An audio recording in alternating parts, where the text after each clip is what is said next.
Greetings everyone. Welcome to my YouTube channel for Kangaroo Maths and Science Academy. Ladies and gentlemen, tonight's session, I will take you through part 5 for Python programming for beginners. Ladies and gentlemen, we went through part 1, part 2, part 3, and part 4. And under part 4, we looked on how to use what is called the list compression, and also how to use numpy and pandas. Ladies and gentlemen, now in part 5, I want to take you through what is called linear algebra in Python. So linear algebra in Python. Number one, you will need to be able to know what do we mean by a linear algebra. Right, linear algebra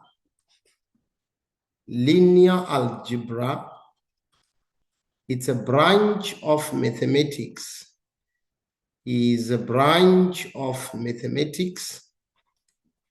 The branch of mathematics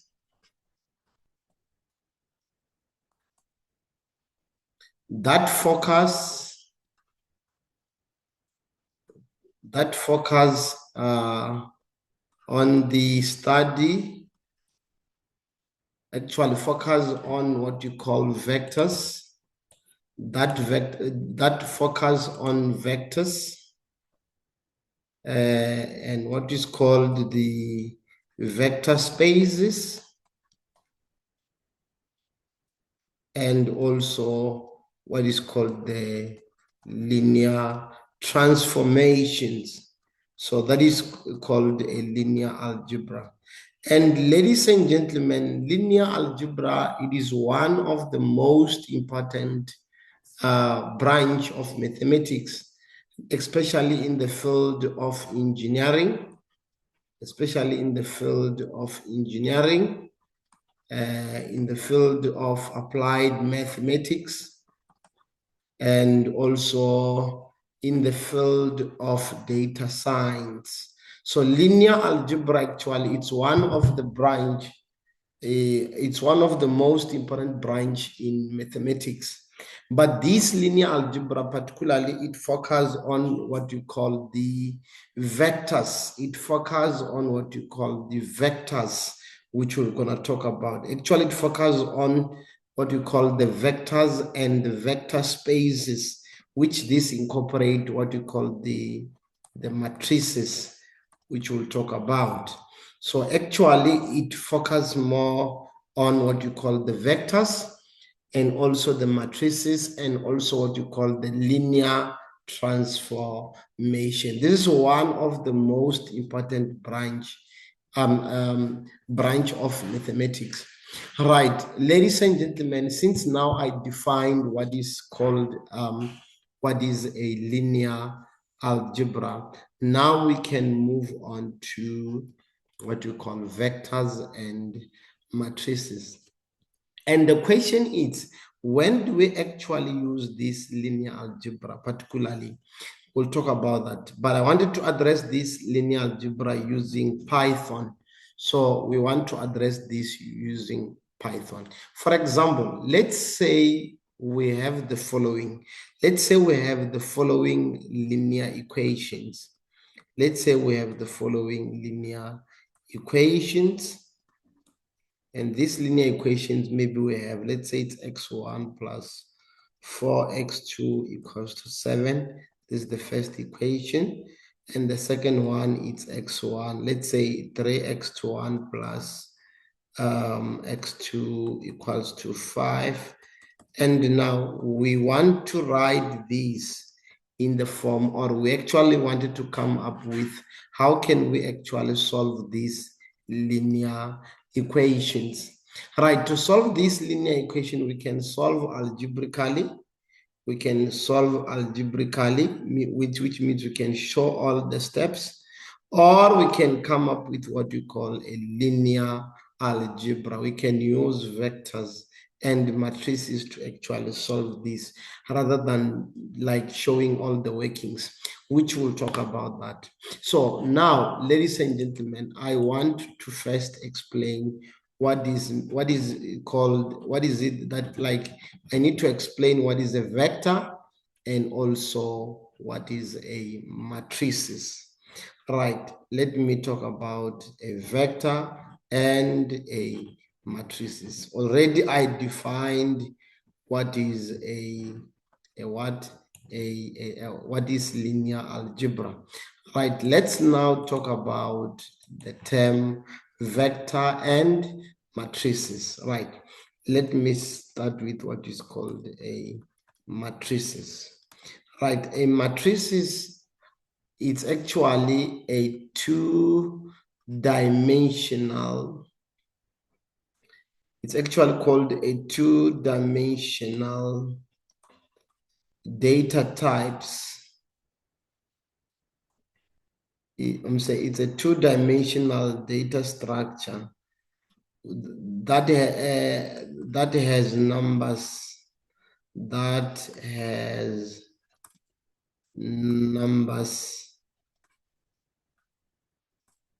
arranged in a row and column structure. So a two-dimensional data structure whereby it has numbers which are actually arranged in row and column structure. So any two-dimensional data structure which actually return, like, with numbers that are actually arranged in a row and column, that is called a matrices. But actually, if it's one, is called a matrix. Right, let me just give an example. Let's say we have this, something like this. Let's say we have, as an example, let's say we have 2, 4, 6, 1, 3, and 2. So this, and it's an example of a matrix. And this matrix, it's actually written in the form of columns and also rows. So it has rows and column. So as long as it has rows and column, we call it a two-dimensional data structures, so which is called a matrices. So it means a matrices, it's a two-dimensional data structure that has numbers that are actually arranged in a row and column structure. So as long as we have a row and a column structure, this is an example of a matrix. But this one is called a 2 by 3. So this is a 2 by 3. This represents the row and column. So it's row and column. So this is a 2 by 3 matrix. This is a 2 by 3 matrix. So this is an example of a matrix. So a matrix, as I said, it's a two-dimensional structures. Actually, that is numbers that are arranged into rows and columns, or just that is numbers that are arranged in a row and a column structure. That is called a matrices. Right, how about the one that is arranged in a row or in a column structure? The one that is arranged in a row or in a column structure is called a vector. So a vector is a one-dimensional, it is a one-dimensional data structure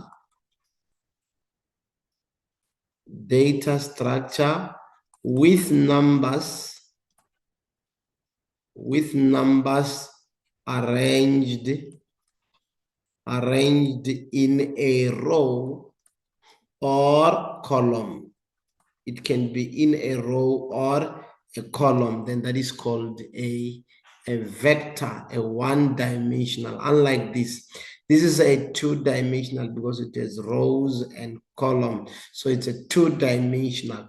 But if we write like this, let's say we have something like this. Let's say we have something like this: 1, 3, 2, and 4. So this is an example of a vector. It's an example of a vector because it only has 1 rows and how many columns? 4 columns. So you see that it is written in a row.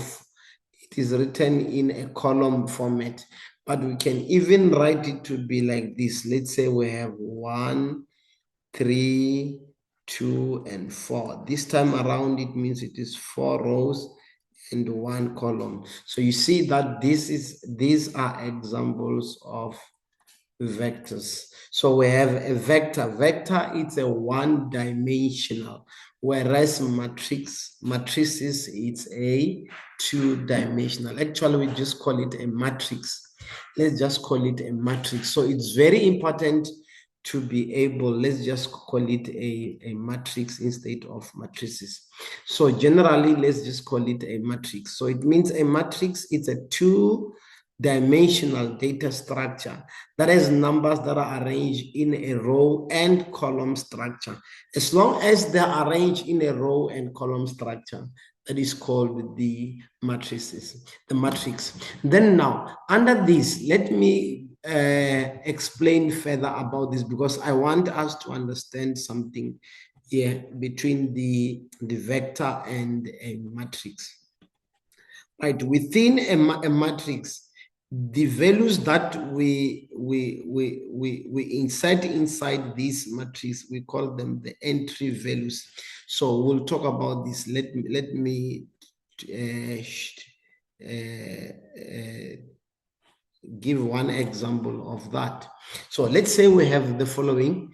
Let's say as a general format of a matrix. So if we have something like this, so we call it, let's say, we call it the A11 up until A1M. It's just an example. So this time around, we have AN1 up until here, we have the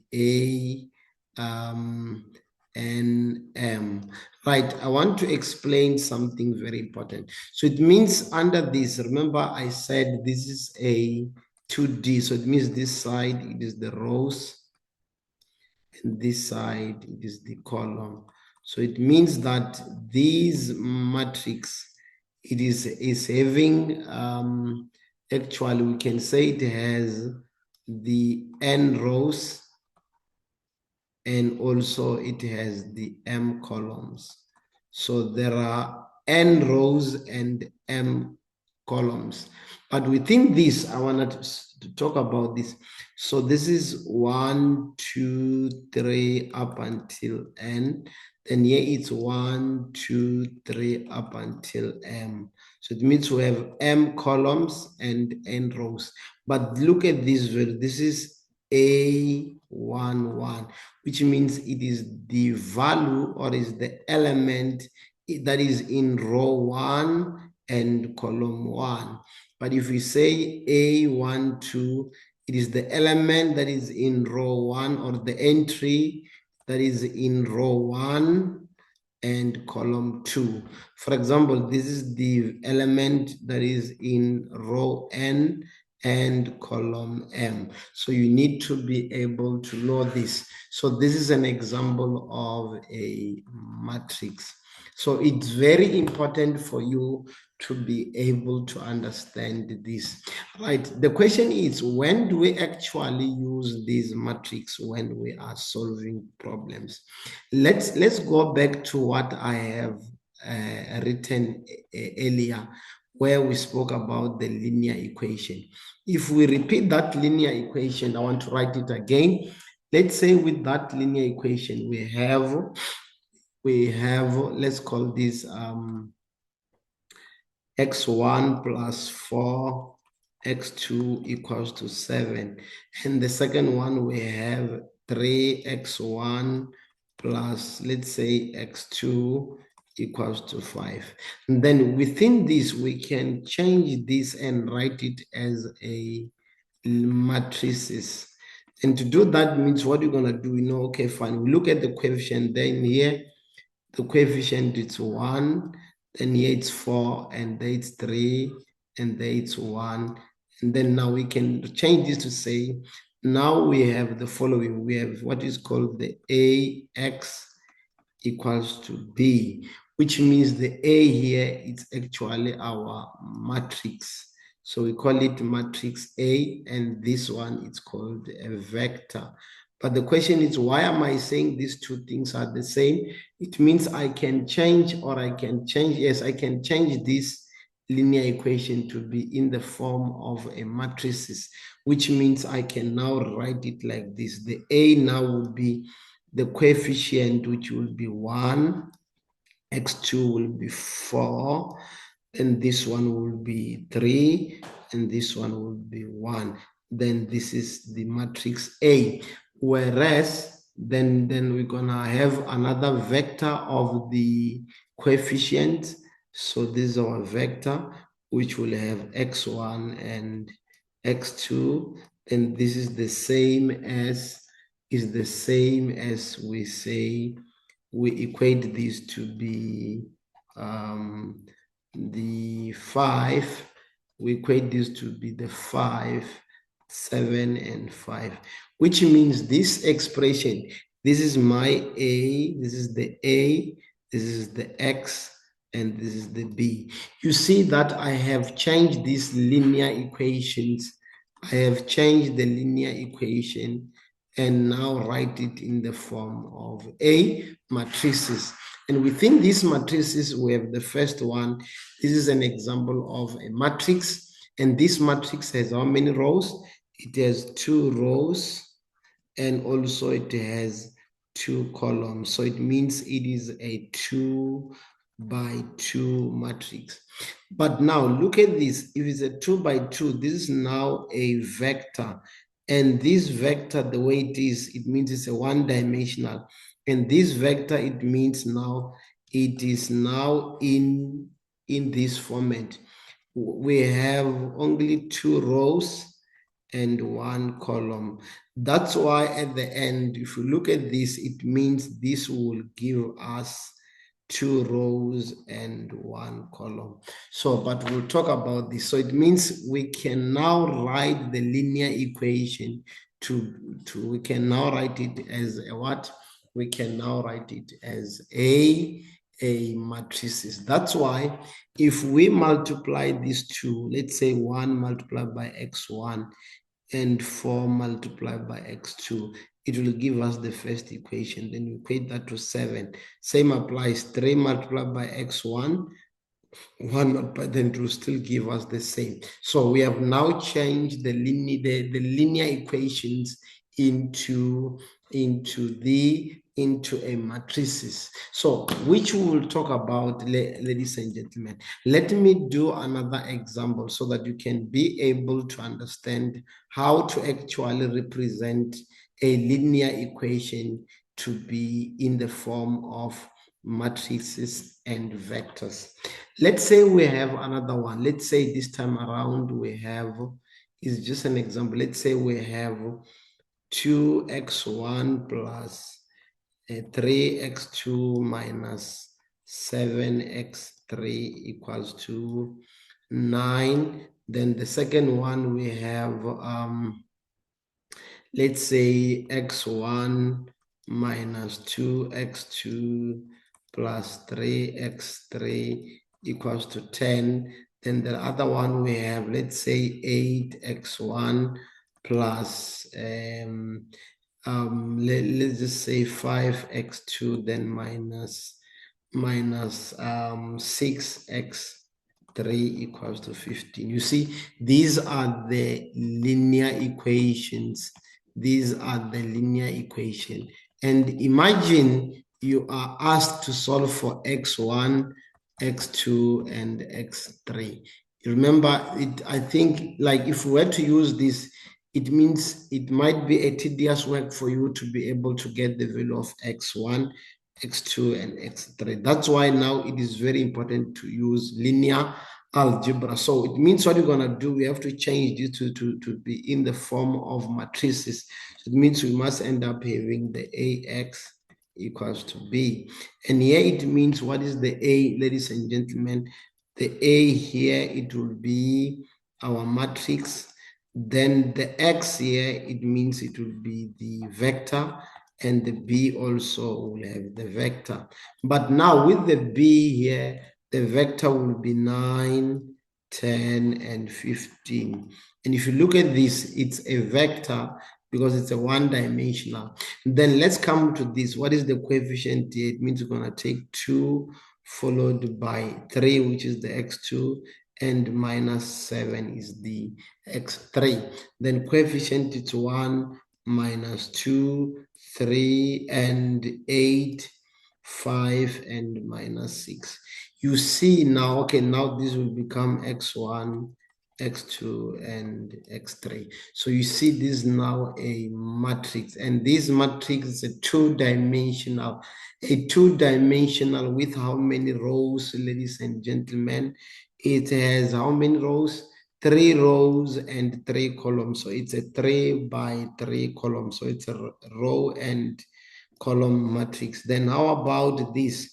This one, it's a 3 by 1. And the final one gives us 3 by 1, which we'll talk about this. You see, now we change these linear equations to be in the form of a matrices and vectors. So I believe now you understand what do you mean by a vector and what do you mean by a matrix. I strongly believe, and I already gave examples of that. Now, let's also try to write other examples of vector so that you can be able to understand this. For example, if we say create a vector, say a matrix that is a 3 by 4. 3 by 4, what does this mean? 3 by 4, it means it must have 3 rows and 4 columns. 3 rows and 4 columns. So always we start with the rows and followed by a column. So it means now if we were to say it's a matrix B, so let's say we have 1, 0, 0, 1. And another one, matrix A, we have, let's say, 1, 3, 7, and 2, 0, 1. And another matrix here, let's say we have, it's just an example, we have 1, 3, 7, 2, 0, 1. So if you look at this is one, it's a 2 by 2 matrix. So this is a 2 by 2. In other words, they call it a square matrix. And then this one, it's a 2 by 3. This one, it's a 3 by 2. So it's a row and column, row and column, and row and column. So it's very important to be able. So this, all of this, we call them the matrix. Why? Because this one are two-dimensional. These are just two-dimensional. But if we just pull one, let's say one from here, 1, 3, and 7, this now will become a vector. It's a vector because it's a one-dimensional. It is one-dimensional with 1 row and 3 columns. So it's very important to be able to know this, ladies and gentlemen. Right, I want us to continue to talk about this matrix and vectors in terms of in Python format. Right, ladies and gentlemen, let's now move on to the next subtopic. Right, we went through vectors and matrices and we gave examples. Now I wanted us to talk about the numpy library in linear algebra. How numpy library is important in linear algebra. Ladies and gentlemen, I think I said earlier in the previous video that numpy is one of the library, the Python library that is very, very, very important. We use the numpy library in linear algebra to compute or to manipulate matrices and vectors. So now there are functions which we will talk about under the linear algebra. The first function is called the numpy.array. Numpy.array, it is the library under numpy that is used to create an array of elements as a list, particularly in linear algebra. And again, we're going to also use something called linear algebra numpy. So it means numpy, inside the numpy, there is a function called linear algebra, which will use it to compute some of the like some of the information that require the use of matrices. So it's called a linear algebra from numpy. We'll talk about this. And also we're going to use numpy dot function. The dot function is actually used when we are multiplying matrices, which we'll talk about the matrix multiplication. The numpy.0, this returns a matrix that is filled with zeros. The numpy.I, this returns an identity matrix. I think we're going to talk about this. There's something called an identity matrix. An identity matrix is a matrix where it has the 1 and 0, the 1 and 0, but the ones are always at the diagonals. So if we have a matrix where it has at the diagonal is just filled with ones only, and the other part is 0. This is called an identity matrix. For example, this is a 2 by 2 identity matrix, but we can still have, let's say, 1 0 0 0 1 0 0 0 1. This is an example of an identity matrix whereby the diagonals are always filled with ones and the rest is 0. So we'll talk about this, ladies and gentlemen. So if you want to create matrices that are in this form, we use the function called numpy.I. I means it will always return an identity matrix. But if we just say numpy.zeros, it means we are just creating a matrix that has or zeros as the entries in that matrix. So it's filled with zeros.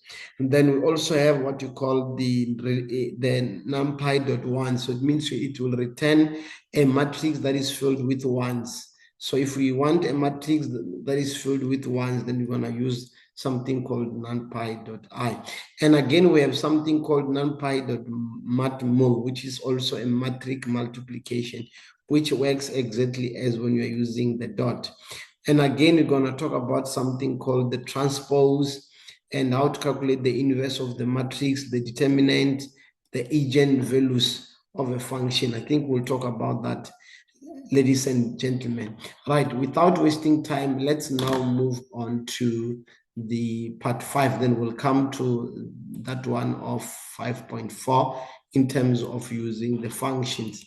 Right, 5.5, it says the norm of a vector or the length of a vector. How do we calculate the length of a vector or the norm of a vector? Remember, we said a vector, it is a one-dimensional data structure that has numbers that are arranged in a row or in a column. So let's just talk about this. Let me just give one example so that you can be able to understand.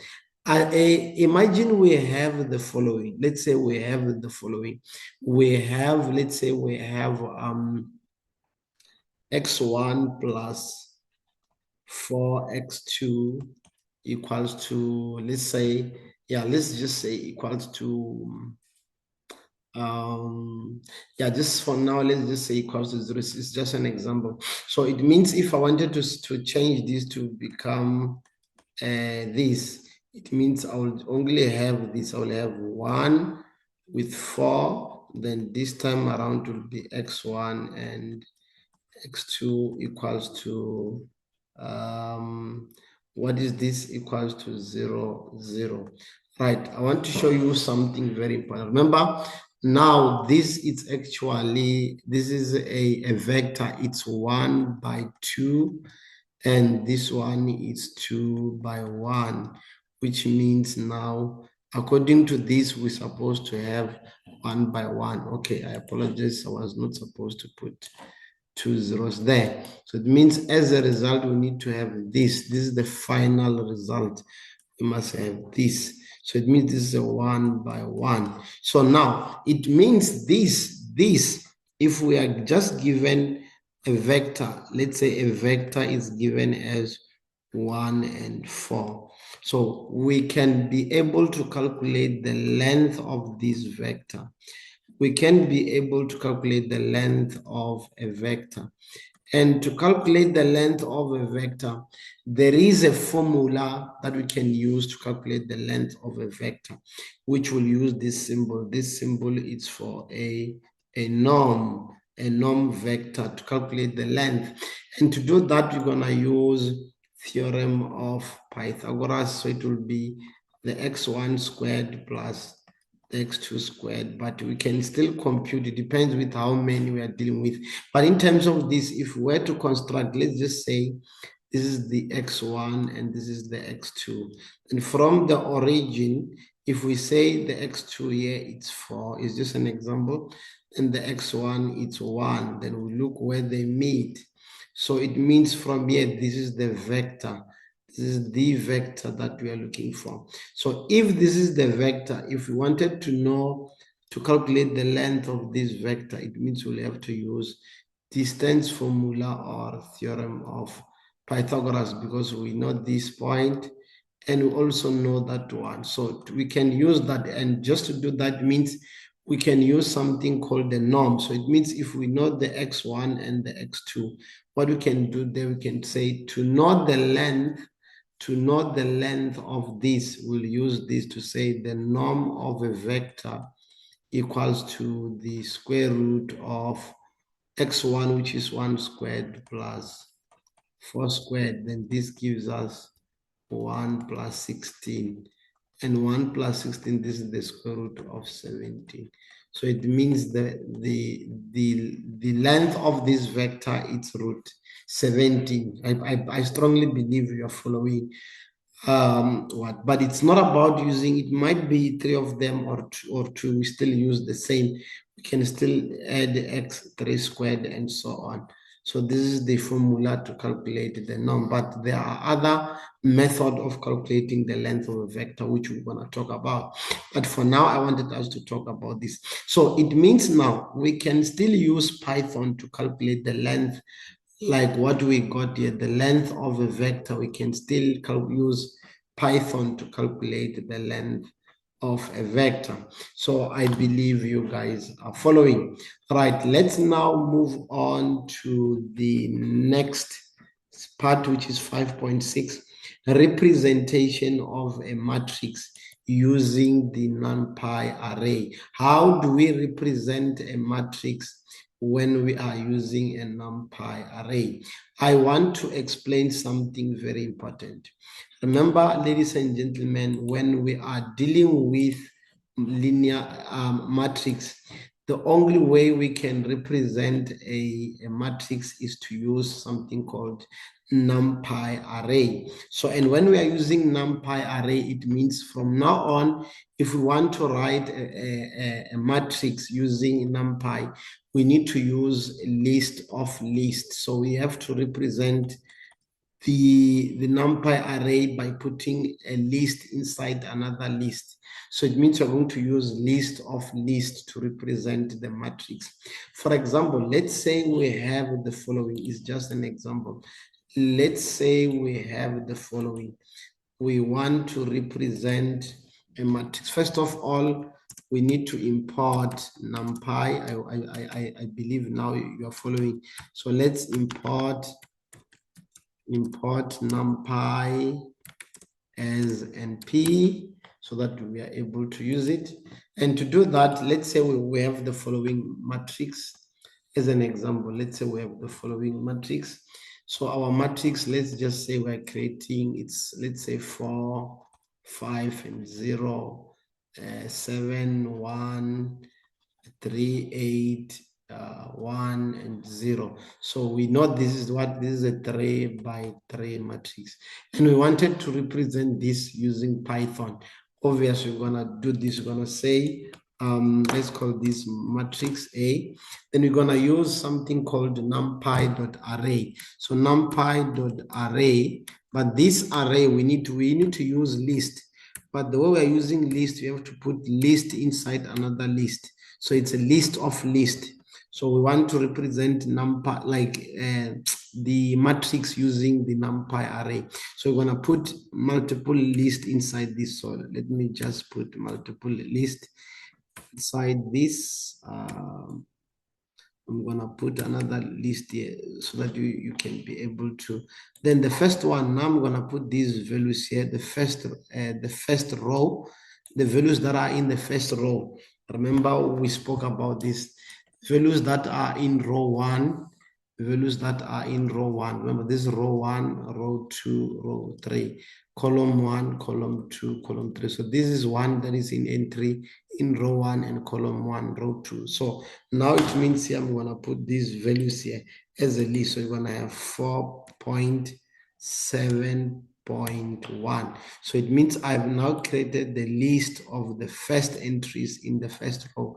Then the second one will have, in the second row, it will be 5.3.8. So it means now this is the second element in row 2. Then now the last row is going to be 0.1. So it means you are using a list of lists to represent a matrix. So let's now run this. If we run this and say, let's print this, you'll see that whatever we are going to print, it is in a matrix format. You see, it is in a matrix format, 471538010. So this is a matrix. So if we create another one, let's say we create another one, B, do the same numpy.array. Then maybe this time around, I just want to use a 2x2 matrix. So it means now we're gonna have this. Let's call this B.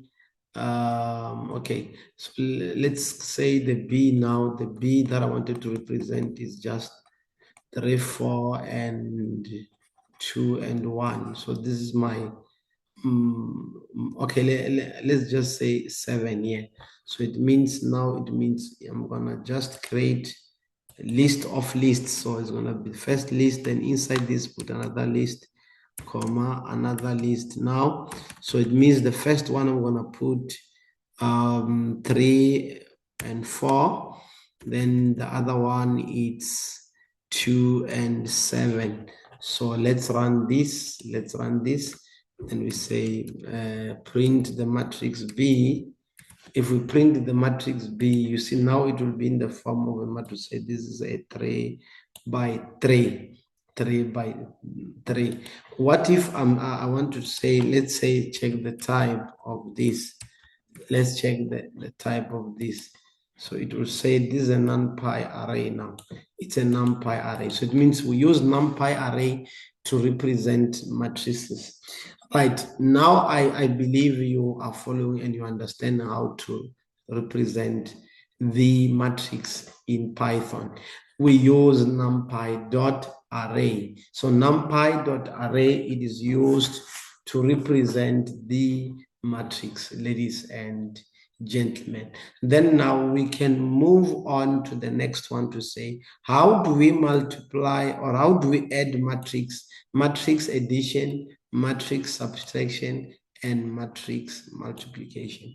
Ladies and gentlemen, I want to emphasize something very important when we are going to talk about the matrix addition, subtraction, and multiplication. Under this, let's say for now, I want to talk about matrix addition. How do we add the matrix? Subtraction, and the last one is multiplication. Let me just do one example. Right, just for simplicity, let's just say we have two matrices. Okay, let's just say we only have two matrices. I just want to give one example. Let's say we have this. Let's call this matrix A, and matrix A here, it's, let's say it's 3 and 4, 2 and 1, that is A.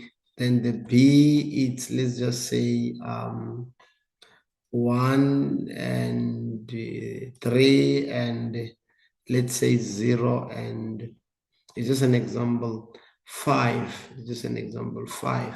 So now we want to check if we were to add this. Remember, this is a 2 by 2 and this also a 2 by 2. Already we can do matrix addition to say we take matrix A, we add it with matrix B. Let's check something. What is matrix A? Is 3, 4, 2 and 1. We're adding with 1 and 3, 0 and 5. Obvious, when we are just adding, it means we'll just be adding entries. So it means this will be, we're adding 3 and 1. So this will give us 4. We're adding 4 and 3, it will give us 7. Then 3 and 0, this will give us 2. And 1 and 5, this will just give us 6. So it means when we're adding, we're still going to get 4, 7, 2, 6. Right, and again, in the context of subtracting, let's do this. Let's say we want to subtract. Subtracting means we have 3, 4, 2, 1. We subtract 1, 3, 0, and 5. So what will be the final result? The final result will be 3 subtract 1, which gives us 2. Then 4 subtract 3, this gives us 1. 2 subtract 0, it's 2. And 1 subtract 5, it's -4. So it means when we are subtracting, we'll have this. But how about if we are just multiplying? We're taking A, we're multiplying with B. Let's talk about this. I want to show you something before we start using the numpy. So if we have 3 by 4, I'm saying 3, 4, 2, 1, and we multiply these by 1, 3, 0, and 5. This is what we are going to do in order to get the result. So here we're going to do this. We'll do this.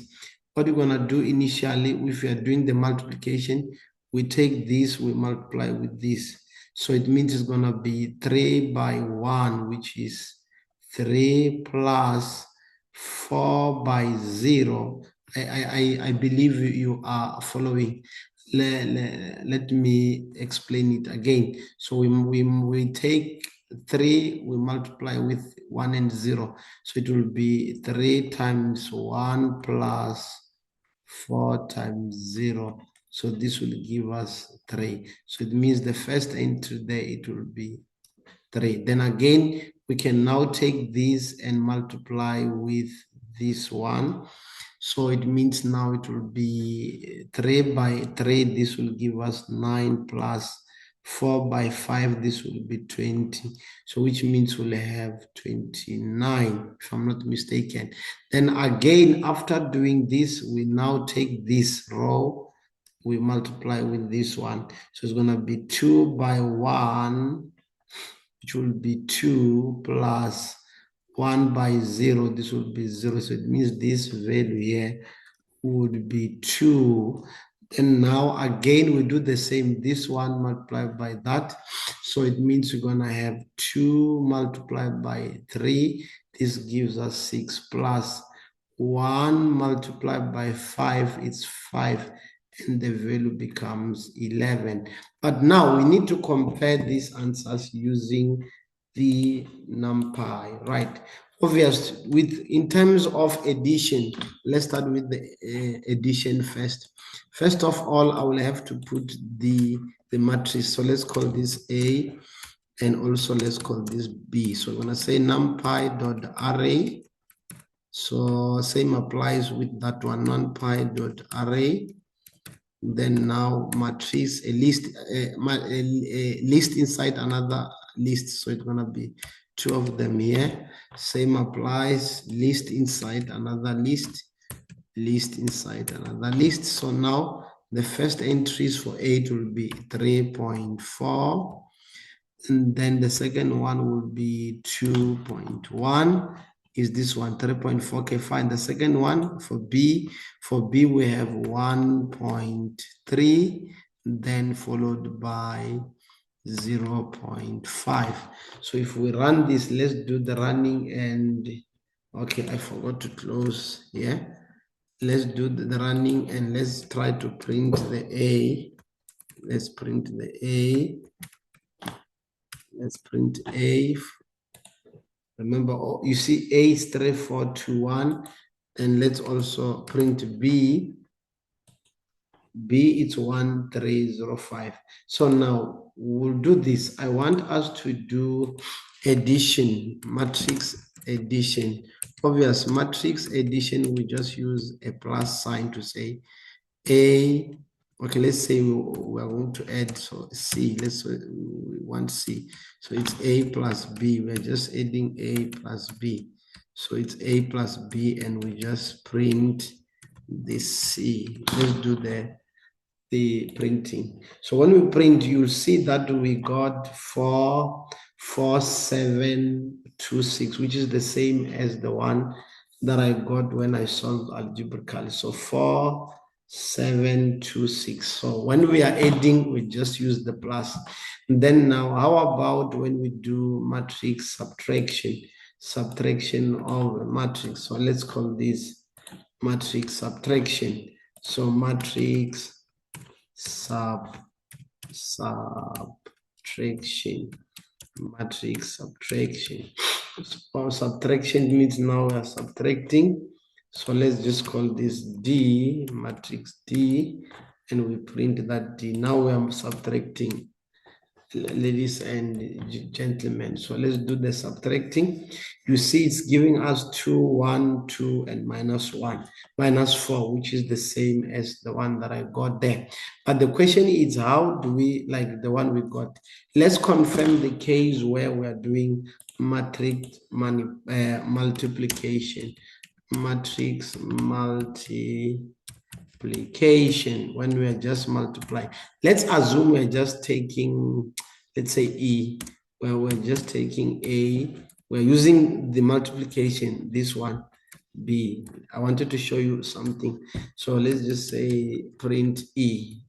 We just want to multiply this. Let's do the printing. You see, it says it's 3, 12, 0, and 5. And what did we get here? We got 3, 29, 2, and 11. So it means with this one, how does it gets this? So it means here what is actually doing is just multiplying these values like this. If you are doing this, A times B is just multiplying these values like this to say when we have 3 and 4, 2 and 1 with 1 and 3, what's the other one? 0 and 5. What it does, it's just multiplying 3 by 1, which is 3, 4 by 3, which is 12, 2 by 0, which is 0, 1 by 5, which is just, it's not the correct way of calculating the matrix multiplication. So it means when we are working with matrix multiplication, we do not use this sign, So let me show you what is the correct sign of dealing with matrix multiplication. Obvious, when we are dealing with matrix multiplication, we're going to use something called numpy dot. So we can use numpy dot, or we can use numpy matmul, matrix multiplication.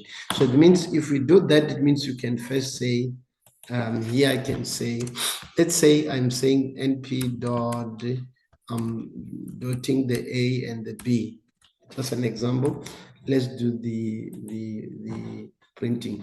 You see that when we say numpy dot a and b, it's actually giving us the correct value of doing matrix multiplication, which is 3, 29, 2, and 11, not just doing the using an asterisk. And another way we can do this, we can still say, let's say we have a dot, just an example, a dot into b. So let's say a dot b. Let's compute this. You see, still giving us the same answer, which means that if we want to calculate, we want to do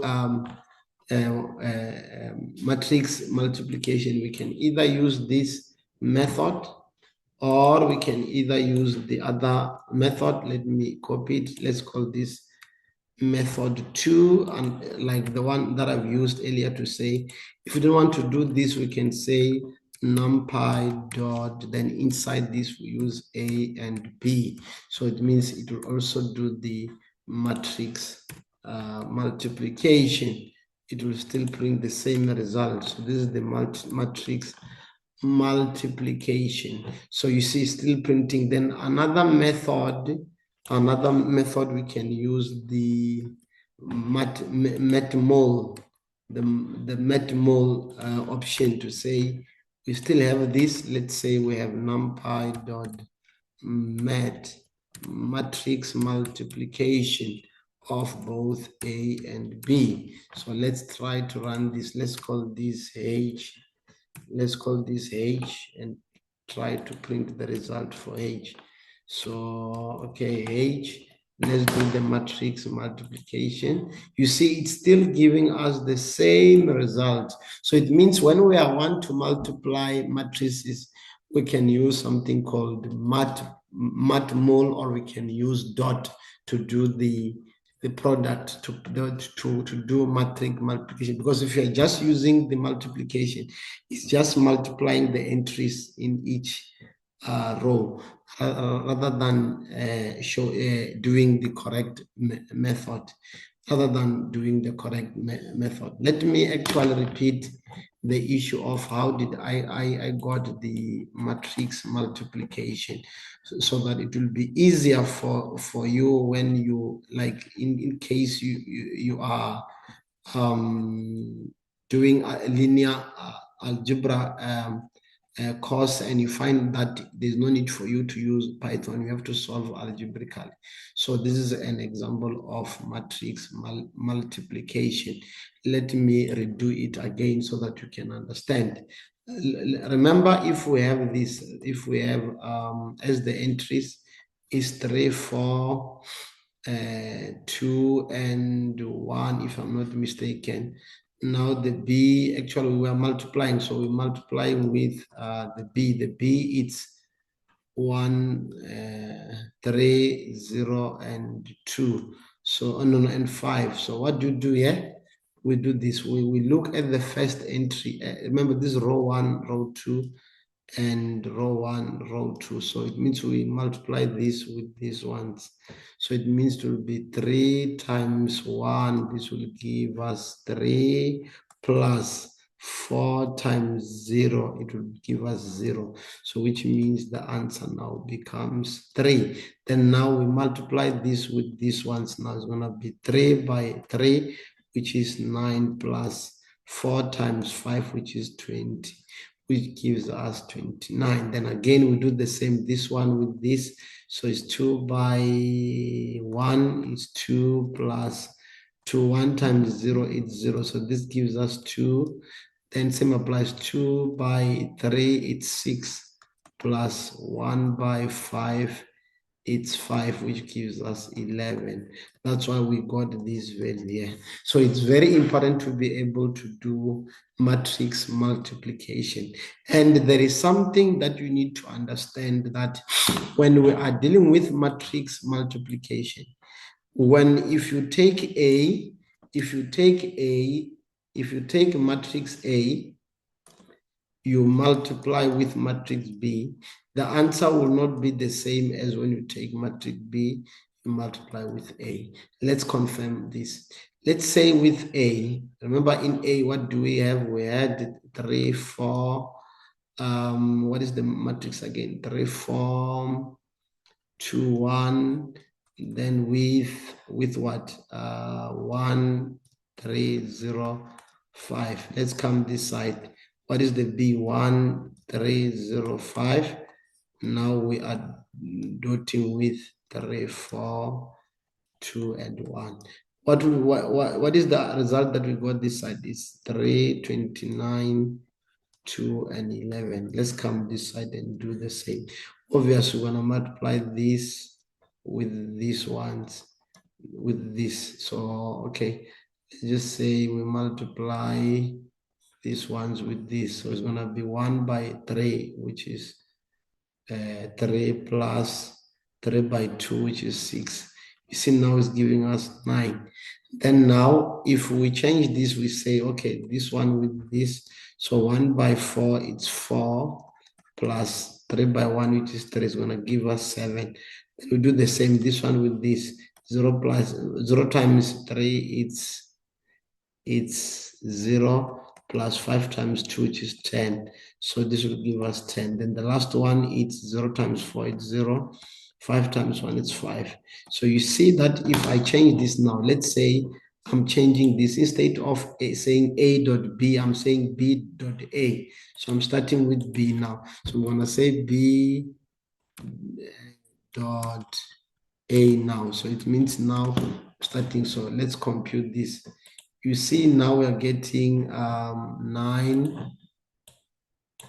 9, 7, 10, 5. You see they are no longer the same. So it's very important to be able to understand the rules behind linear algebra, particularly when we are dealing with multiplication. We'll talk about this, particularly when you are dealing with multiplication. And again, there is something very important when you are multiplying, especially when you are multiplying. I think we'll talk about this.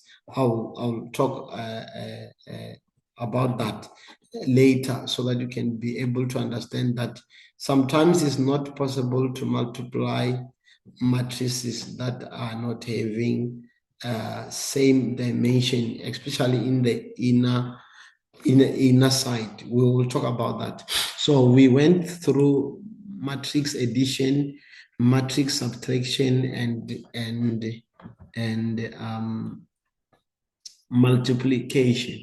Let's now proceed. Again, we need to be able to, okay, yeah, it says we must be able to note the condition for a matrix multiplication, that the inner dimension must always be the same. Then let me explain to you very well. If we have, let's say we have two matrices. If we have two matrices, let's say we have the first matrix and the second matrix. In order to multiply this, you find that the first one, it says n by m. And the second one, it's, let's say it's p by m. Right, you cannot be able to do the matrix multiplication if the inner dimensions are not the same. Look, let me explain this.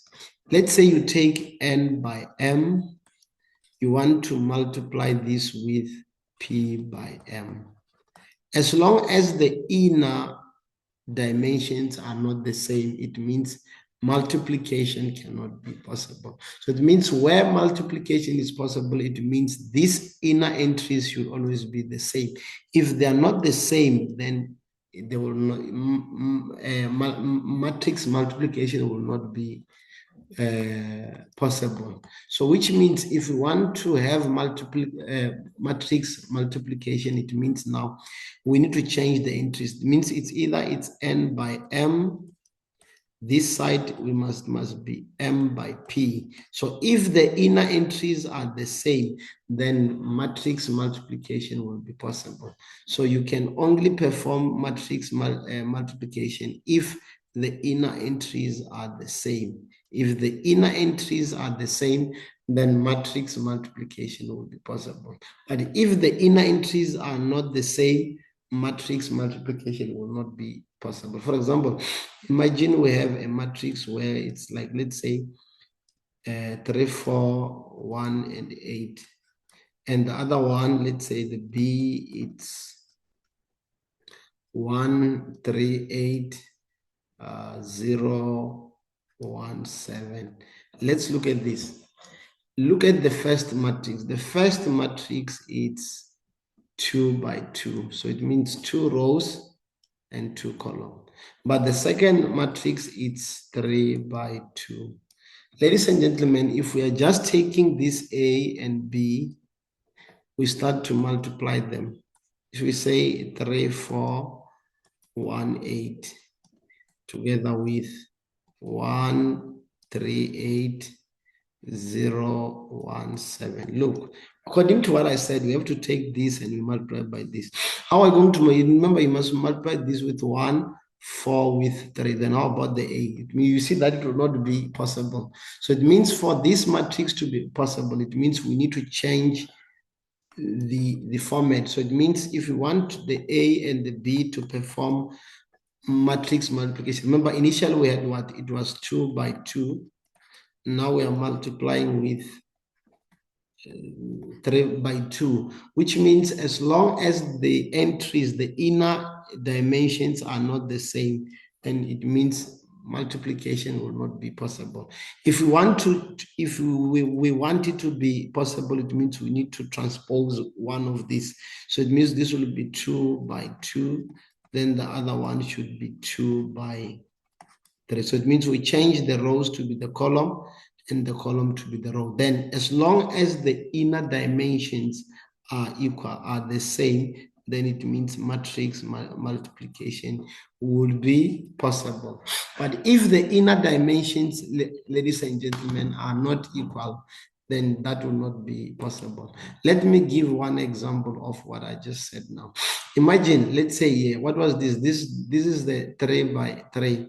And the second one, it's a 2 by 2. You see, it's a 3 by 3 and 2 by 2. Let's say we want to multiply them. We want to multiply this. Okay, let's call this, let me call this T, matrix T, and matrix T, and let's call this matrix X. S. So we just want to call this. We want to perform something. We want to confirm something here. So let's run this. Let's run this. Let's now do the, okay, it's the bigger S. Okay, fine. Let's now do the dot.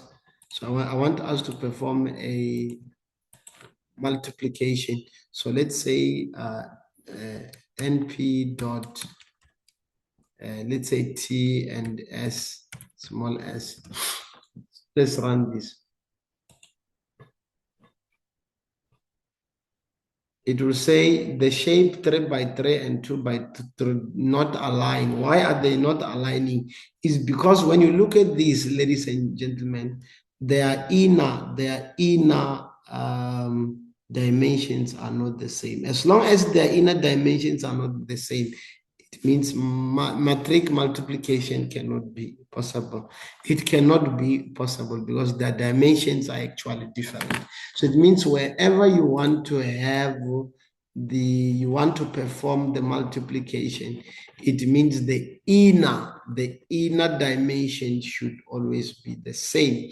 If the inner dimensions are the same, then it means multiplication would be possible. Matrix multiplication will be possible.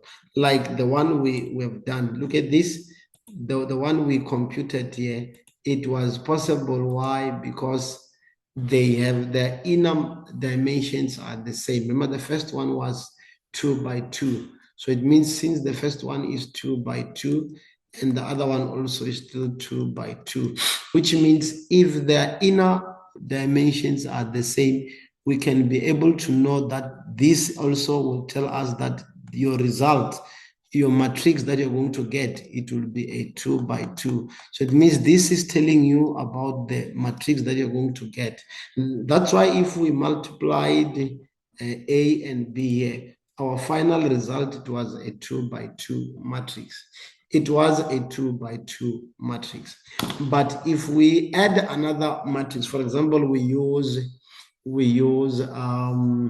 let's say we use a 3 by 2, and now we multiplying with 2 by 1. So it means the last metric will be a 3 by 1, which means it will be 3 rows and just 1 column. Let's just do one example. So it means this one is the one that is telling you that the matrix will be, multiplication will be possible. Then this is the one that is telling you the output, what the type of the matrix or the vector that you're going to get.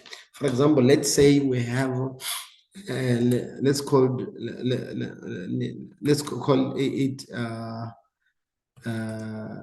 matrix 1 np dot array. Just want to use, let's just start with the 3 by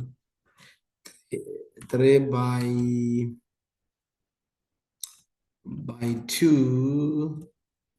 3 by 2. I'm gonna add another one here. Okay, fine. So which means 3 rows and 2 column. Okay, fine. Let's say 3 and 5. Then the second one we have 2 and 7. Then the other one we have let's say 9 and 0. So it's just an example. So, okay, fine. So it says numpy. Okay, what is it that I've done here? Array takes 1 to 2 positional argument, but 3 were given. Okay, what is this now? What is this? Okay, let me check something. Numpy dot array. Oh, okay, I did not put a list inside another list. List of list. Okay, I apologize. Right, you see now we've created the 3 by 2 matrix. So it's a 3 by 2 matrix. I want something. Net 1. I think there's a function used to check the dimension of a matrix. Okay, it says dimension. I want to check something. Okay, fine. Let's just leave it. So I'm gonna create another matrix. Let's call this matrix 2, but this one I wanted to make it a, okay, this one it's a 3 by 2 matrix. So now I want to create a 2 by 1. 2 by 1. 2 by 1. 3. Actually, this will just become a vector. Okay, 2 by 1, which means 2 rows and 1 column. Okay, so how to do this? Okay, let me do something like this. 2 rows and 1 column. Okay, I'll just do something like this. Okay, list inside another list. Okay, let me display the mat1. Just want to display mat1. Mat1, it is. Then mat2. You see? Okay, fine. Now let's do the multiplication. Remember, we must get a 3 by 1 matrix. Multiplication. Okay, I'll just say mat1. Let's just say np dot mat1 and 2. Right, before we do the printout, let's just try to get the answer algebraically, just to confirm, so that you are used to calculate I'm say determining the matrix multiplication. So what we're using mat1, now we cross multiplying with mat2. All right, what is mat1? Mat1 is given as 352790. Then now this one, it says what? 2 by, or it's a 2 by 1. Okay, it means we have this. This is 3 and 2. So it means first of all, we'll take this and multiply by this. So 3 by 3, it's 9. It's a 9. 9 plus 5 by 2, which is 10. So it means the first one, it's 19. And same applies. This is 6 plus 14, which is 20. And this one with that, this is 27 plus 0, which is just 27. You see, we're getting a 3 by 1. Okay, let's do the multiplication. Let's do the multiplication. She's still giving us the same. It's giving us 19, 20, and 27. You see, it's a 3 by 1. So it means wherever, if you want to check whether multiplication will be possible, you need to make sure that the inner entries are the same. If the inner entries are the same, then matrix multiplication will be possible. For example, if you have 3 by 3, you want to multiply with 7 by 3. As long as the inner matrices are not the same, the multiplication will not be possible. So if you want the multiplication to be possible, what you do, it means you say 3 by 3, then we transpose this becomes 3 by 7. Then this would be possible because the inner dimensions are the same. And it means the final result, your matrix that you're going to get is going to be 3 by 7. So you're going to get a 3 by 7. And this is very important in linear algebra. In linear algebra, ladies and gentlemen. All right, let's now move on to the next subtopic. Okay, here I'm just solving algebraical so that you can be able to follow. You must be able to solve algebraically and by using the program. Right, again, we need to be able to know how to calculate the transpose of a matrix, how to transpose a matrix. Right, transposing a matrix, it means you are changing the rows and the column of a matrix. And to the transpose of a matrix, when we say we transpose matrix A, it means the symbol for transpose is A with a T. So this is A transpose. So it means it's we transpose matrix A. So this T here, it shows that this is A transposing, which means if we have a matrix, let's say matrix that is 3 by 2. Once we do the transposing, it means it will become 2 by 3, the rows and the columns, which means, as an example, let's say we have the following matrix. It's 3, 1, 0, 1, 4, 4, 5. You see, this is a 3 by 2. But immediately when we do the A transpose, look what it's going to look like. The matrix will be like this. It means this now will now change. So it will have 3 and 1, 3 and 1, 0 and 1, and 4 and 5. So we see now this become a 2 by 3. So we have done the transpose. So this one now becomes the row. This one becomes no. This become row 1 and row 2. Row 1 and actually this become the row. So it means we are changing rows to be columns actually. So it means we're going to have 3, 1, 0, 1, 4, 5. Let's do another one. Let's say we have 0, 9, 10, 5, 7, 3, 1, 2, 8. So, okay, let's say 8. Let me add an okay, it's fine. So it means the A transpose will be, we're going to do this 0, 9, 10, 5, 7, 3, and 1, 2, 8. So you see, I have transposed that.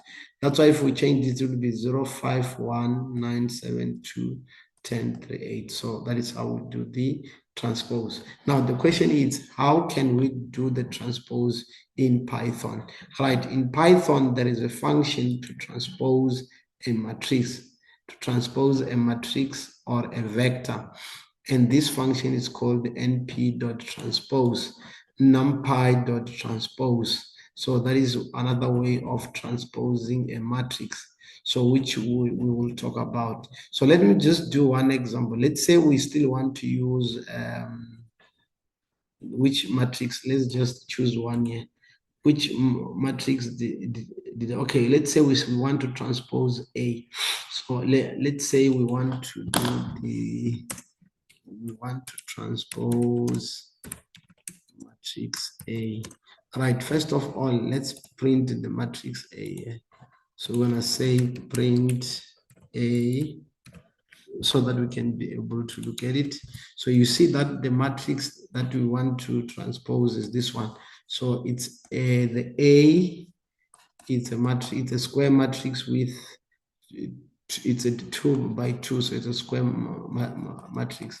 So it means if we want to transpose, it means this will now have this 3, 4, 2, and 1. So this is it is the transpose. So let's confirm that using the code. So I'm gonna say np dot transpose matrix A. So we want to transpose matrix A. So let's check. You see now it says 3, 2, 4, 1. So we have transposed the matrix A. We transpose the matrix A. You can also say NP, let's say we want to transpose matrix B. And what is matrix B? Let me put, just to print the matrix B here. What is the matrix B? The matrix B, it's 1, 5. The matrix B here, it's 1, 5. Sorry, it's B. It's 1, 1, no, 1, 3, not 1, 5. I apologize. Matrix B, it's 1, 3, 0, 5. So it means if I want to transpose that, this would be 1, 3, 0, 5, 1, 3, 0, 5. So now let's do the transpose of that. So this will be np dot transpose B. Let's do the transposing. You see, it's giving us 1035. But imagine when we have an identity matrix. Let's say we have an identity matrix. So let me just call it an identity, to say np dot I, an identity matrix. So I wanted to make an identity matrix of 2 by 2. So I'll just put 2 there. Then I'll say, let's print that identity. I'm gonna print it. I want to show you something. So you see it's 1001, but how about if we want to transpose that identity?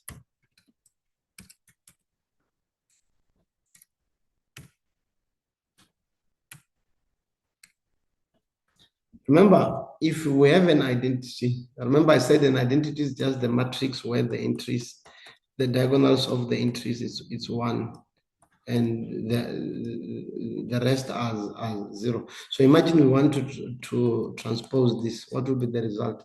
It will be 1001. So it means transposing a matrix will not, like an identity matrix is the same as the transposed one. So it will always give the same result.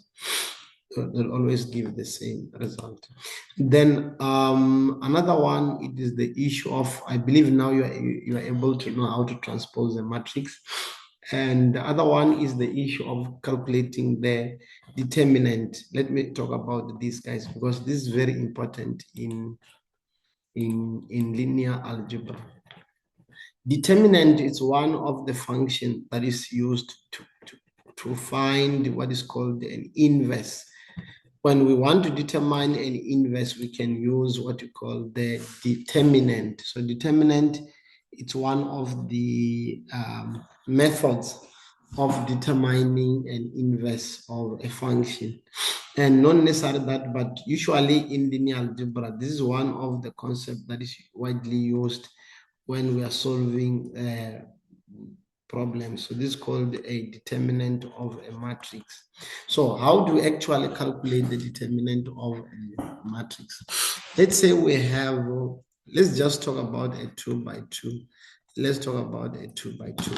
Let's just use the matrix that is already provided there.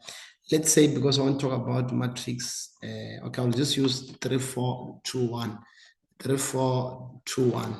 Okay, just a 2 by 2. Okay, fine. Let me show you how to actually, okay, it's 3, 4, 2, 1. Okay, if you look at this, the formula determine the matrix of, let's say, for a 2 by 2. Let me just give one example. Let's say this is called, remember this one is A11, A12, then A21, and A22. I believe you understand how I got that. Remember, it's about this, we do this. So it's row 2, column 1, column 2. So it means this is A11, this is A12, this is A21, and this is A22. So this is how we calculate the determinant of a 2 by 2 matrix. So here it's the formula. I want you to listen to me very well. So determine the determinant of a matrix. What we do this, we multiply these two. We multiply the A11 and the A22 first. Then we subtract these two after multiplying. So it's going to be A12 and A21. So this is the formula for calculating the determinant of an n by n. Actually, let's just say 2 by 2 matrix for now. So for example, if we were to calculate the determinant of the A there, this one, so it means we first multiply this will be 3 by 1 minus 4 by 2. So this becomes 3 minus 8, which gives us minus 5. Minus 5. Let me give another example. Let me give another example. Let me do another example so that you can be able to follow. You can be able to follow on how to determine the determinant of a matrix. Another way, let's say we have this, we have B. Okay, let's just say it's C. The matrix is 1, 8, 4, and let's say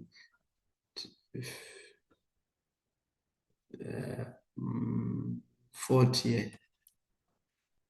So how do we determine the determinant of this matrix? What do you do? First, you multiply these two. So it will be 1 by 40, subtract 4 by 8. So this will give us 40 minus 32. Obviously, this will be 8. So it means the determinant is 8. Determinant is 8. But now the question is, how do we actually calculate the determinant when we have a 3 by 3 or by 4 by 5? I'll talk about that. So this is how we calculate the determinant of the matrix. So we multiply these entries first, then we subtract this. So it's this one first minus that. So now, let's now use numpy to actually calculate the determinant. Let me show you how to calculate the determinant of a matrix. Right, now let's do this. Okay. When we actually calculate the determinant of a matrix, we do this. Okay, determinant of matrix A, we use what you call, okay, first we must import, sorry. We need to import the linear function. I'm saying the linear algebra library under numpy. So I'm gonna say import numpy dot linear algebra. So let's say we imported SLA. So linear algebra is LA. So which means if I wanted to calculate the determinant, I would just say LA dot determinant, like what I've said earlier, LA dot determinant of A. Let's do the running. It's giving us -5. And you see it's the same as the answer that we got here. Remember, we got that answer, so it's -5. So it's -5. How about if I just say, I wanted to calculate, let's say, mat 3, create another, to confirm the first one, the one that I created. So it's going to be np dot array of list, the list of the lists. Okay, the list of the lists. Okay, so the first one is 1, 8. The second one is 4, 10. 4, 10. Then let's run this. And after running, let's say LA dot determinant of the mat 3. So let's run this. You see it's giving us, oh, okay, it's me. We have done, I said it's, I said 4 instead of 40. Instead of 40. Supposed to be 40 here, 40. So let's run this. So it says 7.999, which is roughly 8. If we were to round this to the nearest without the decimal, then it will just give us 8. You see, it's give us roughly 8. But now the question is, how can we calculate the, let's say we have the following matrix. Let's say we have the following matrix. I'll just do one example. It becomes too much work when the number of columns are more. Okay, let's just do one example. Let's say we have the following matrix. Ladies and gentlemen, let's call this, okay, can I just call it A? Let's just call it A. Here it's our matrix. It's 1, 3, 7, and 2. Then the other one is 5, 8, -9, and 0. Then the other one is 6, -7, 11, and 12. So what you want to do here, we want to calculate the determinant of A. Okay, I wanted to solve for you algebraically before we use the program. So you see this now a 3/4. And remember, with the 3/4, it means it's going to be a tedious work for us to calculate that. Let me show you how to do that algebraically. So what we do here, we just write this. We're going to have a plus, a minus, a plus, a minus. Look how we're going to calculate the determinant of this matrix. So I'm going to say the determinant of the matrix. Look what I'm going to do. I'm taking this sign together with the entry value, which is a plus. So it's a +1. Then I put something like this. Then followed by, there's a minus here, -3. Then I put something like this. Then a +7. +7, then something like this. Then the last one is -2. Then I do something like this. Look what I'm going to do. If I have taken, this is going to be a tedious work because I have to redo this several times. Okay, fine. Let's do this for now. Let me just do this for now. Let me get rid of maybe the last entries just to show you something. So if it's the last entries, then it means we'll stop here. So it means now this will be, because it will be a tedious work, it will take time. So we're going to do this. Look, since now I said this one is a plus, a minus, and a plus. Look, if I'm taking 1, look what I'm going to do. With the 1, this one, it means I'm going to cross the value that goes with 1 and the the other part, yes, the one, this one. So which means I'm going to take these values here. So it means this is going to have 8 minus 9 minus 7 and 11. Then again, after doing that, same applies what I've done here. Then for 3, it means you cross here and there.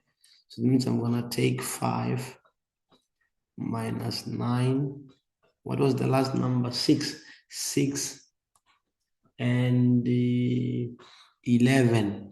Then with 7, we do the same. 7 across vertical and horizontal.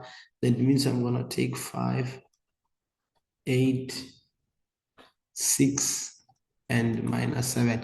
Then now I'm going to calculate the determinant on each. So this would be the determinant on A. This will be a plus 1. So we do the same, cross multiply. This is 88 minus into these two. So what will be that? So you see 8 by 11 is 88.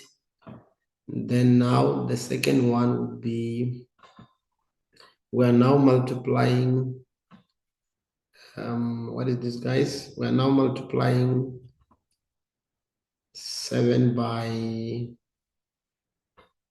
9, which will be 63. So remember there was a minus, we have to subtract the multiplication of the 2. So minus 3 into, do the same, cross multiply, 55 minus into minus what? 6 by 9, this is minus 54, which will actually be a plus. Plus 7 into minus 7 times 5 is minus 35, minus 6 times 8, this will give us 48.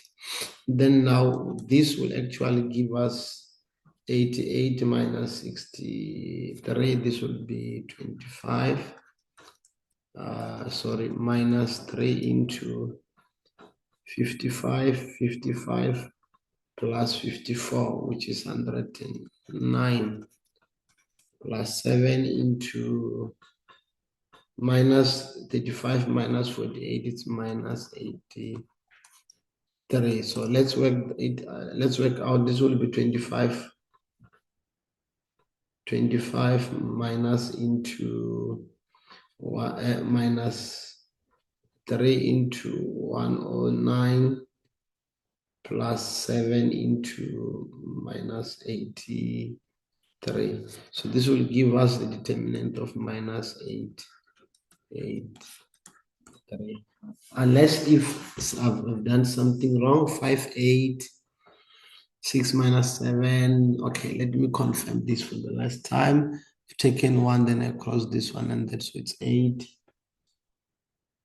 minus 9 minus 7, it's 11. Okay, with these two, so it's gonna be 5 minus 9, 6, and 11. So the last one, so plus minus plus. So now let's do this numerical, like algebraically, to confirm if the answer is the same. So let's call this, let me just call it mat4. So I'm gonna say np.array, how many lists of inside the list, another list, another list. I think it's 3 of them. Okay, fine. So I'm gonna put the value. The first one is 1, 3, 7. I think the last one is 7. And then the second one we have 5, 8, and minus 9. And then the last one we have, last row, it's 6 with minus 7 with 11. So let's run this. So if we run this, let's say mat4, this is 13758 minus 9 and 6 minus. So remember what we done here. It's earlier we said here we're gonna have plus minus plus. So the plus one, we cross these two, we take these ones. And with this, we cross this one, we take these ones. then same applies. Okay, fine. Now I believe you are following. Let's now do the determinant. Let's calculate the determinant. So I'm gonna say linear algebra dot determinant of the mat4, unless if I've done something wrong. So it's, you see, it's minus 883.99. So if we round this, let's do the rounding to the nearest. So it means without decimal. So you see that the determinant of that matrix is minus 8. So it means it becomes a tedious work when the number of entries increases. Okay, just a minute, guys.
Okay, let's proceed, guys.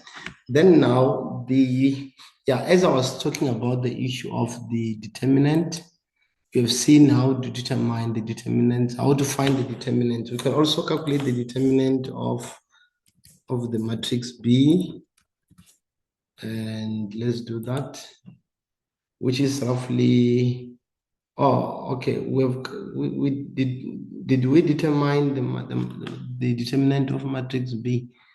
What is the matrix B here? Okay. Oh, the matrix B was this one. In terms of matrix B, what do we have? I think it was saying the B, it's 1, 0, 3, and 5, if I'm not mistaken. Let's confirm it. Let's confirm it. The B, oh, this is the transpose. The B, it's not the B, where's the, oh, 1305, there it is. So you see that if it's 1305, like what I said on how to determine the determinant, so it will be the determinant of a matrix, then we cross multiply this, which is 1 by 5, always minus, then 0 by 3. So this was 5 minus 0, which is just 5.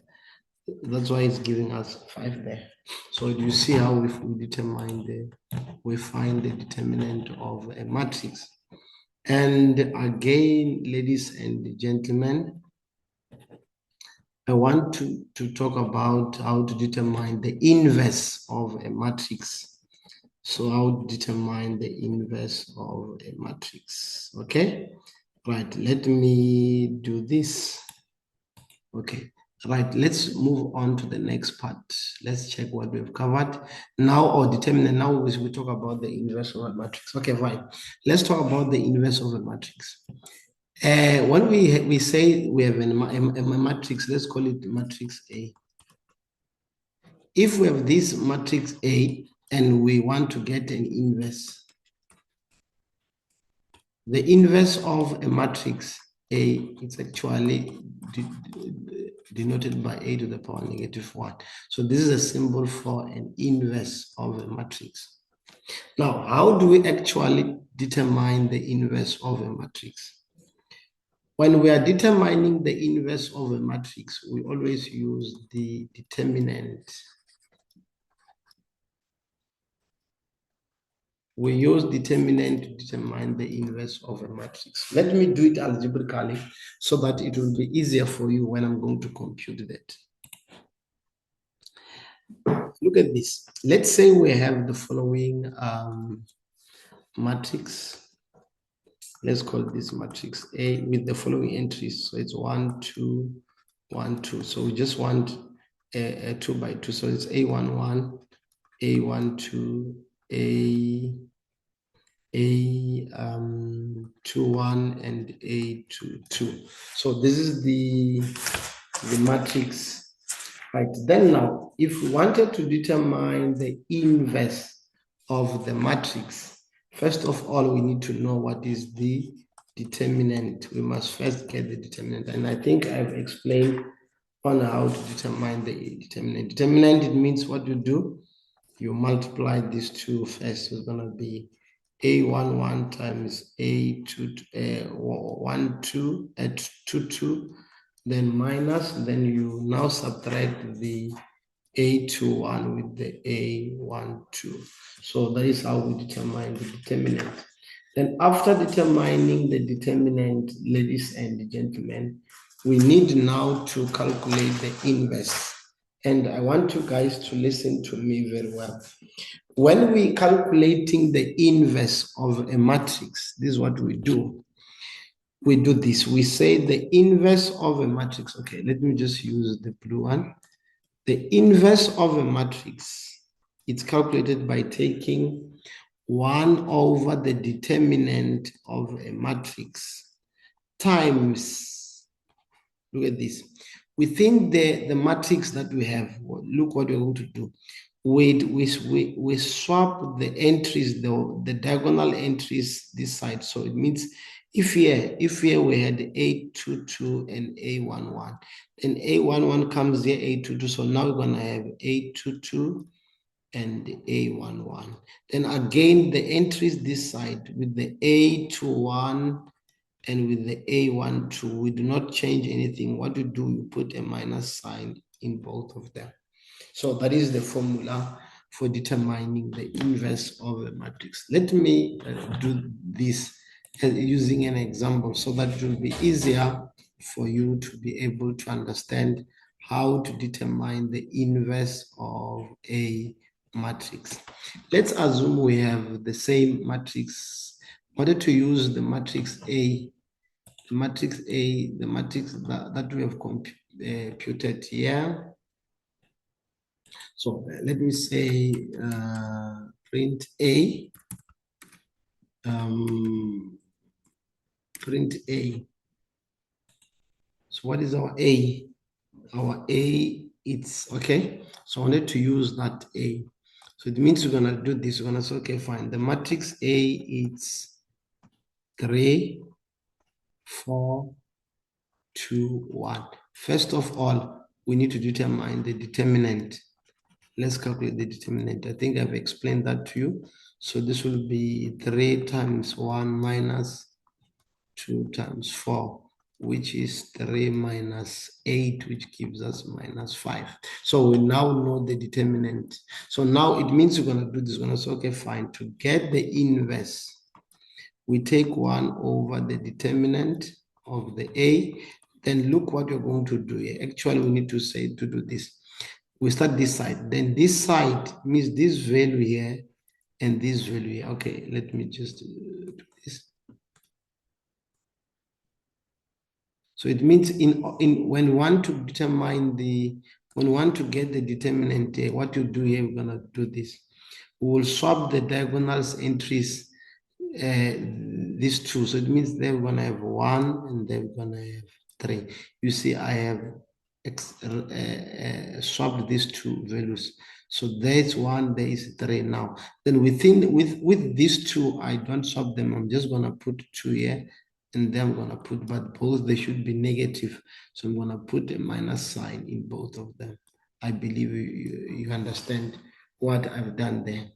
So now to do this, it means now I'm gonna say 1 over minus 5 is the determinant, by the way. Determinant is minus 5 into 1 minus 4 minus 2 over 3. Let's do the multiplication. If we multiply this, then if we multiply this will be, we multiply everything by minus 1 over 5. This will be minus 1 over 5. This will be plus 4 over 5. This will be 2 over 5.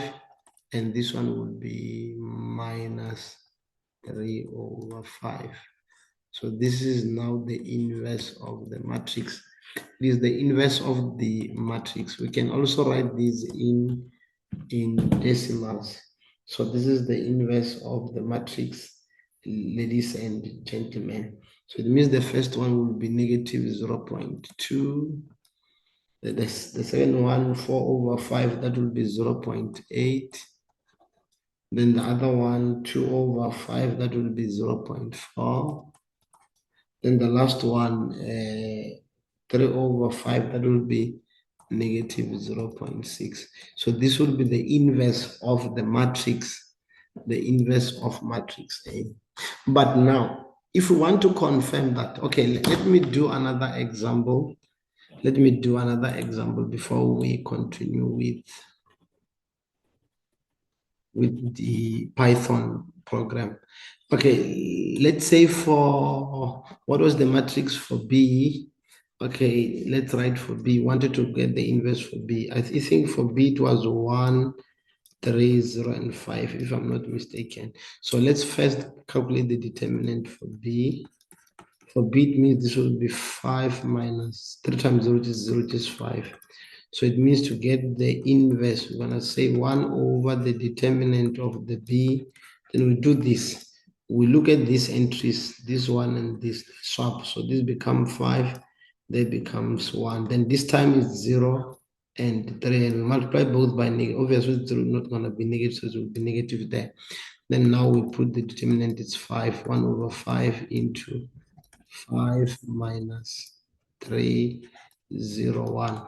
Let's multiply everything there. This will be 5/5, it's 1, minus 3/5, 0, and 1/5. So it means as the answer, it means we're going to have 1 minus 0.6 and 0 and 0.2. So this one is the inverse for B. And actually, if you want to check whether we have done the inverse and it, like the matrix and its inverse, must always give us an identity matrix. Okay, let's compute that. So we're gonna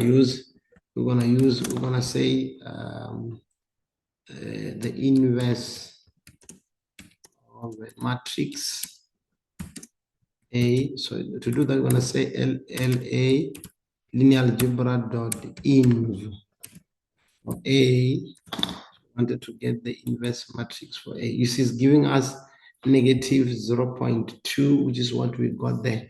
Negative 0.2 and 0.8, 0.4, negative 0.6. So I can also do the same to calculate the inverse of matrix for B, the inverse matrix for B.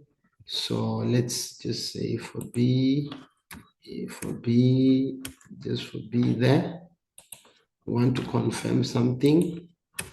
For B, you see it's giving us 1, negative 0.6. There it is, guys. We got it here. 1, 1, there it is, negative 0.0 and 0.2. Right. So these are the things that you need to understand. And if we take this inverse, we dot it with, like, we multiply it with its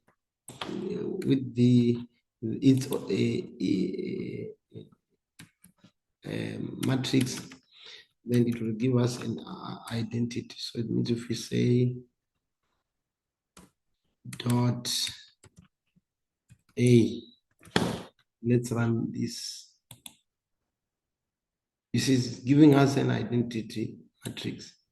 It's giving us an identity matrix. So it means all the time when you have when we have the inverse and the matrix must always be the identity, or even the matrix together with its inverse to be an identity matrix all the time.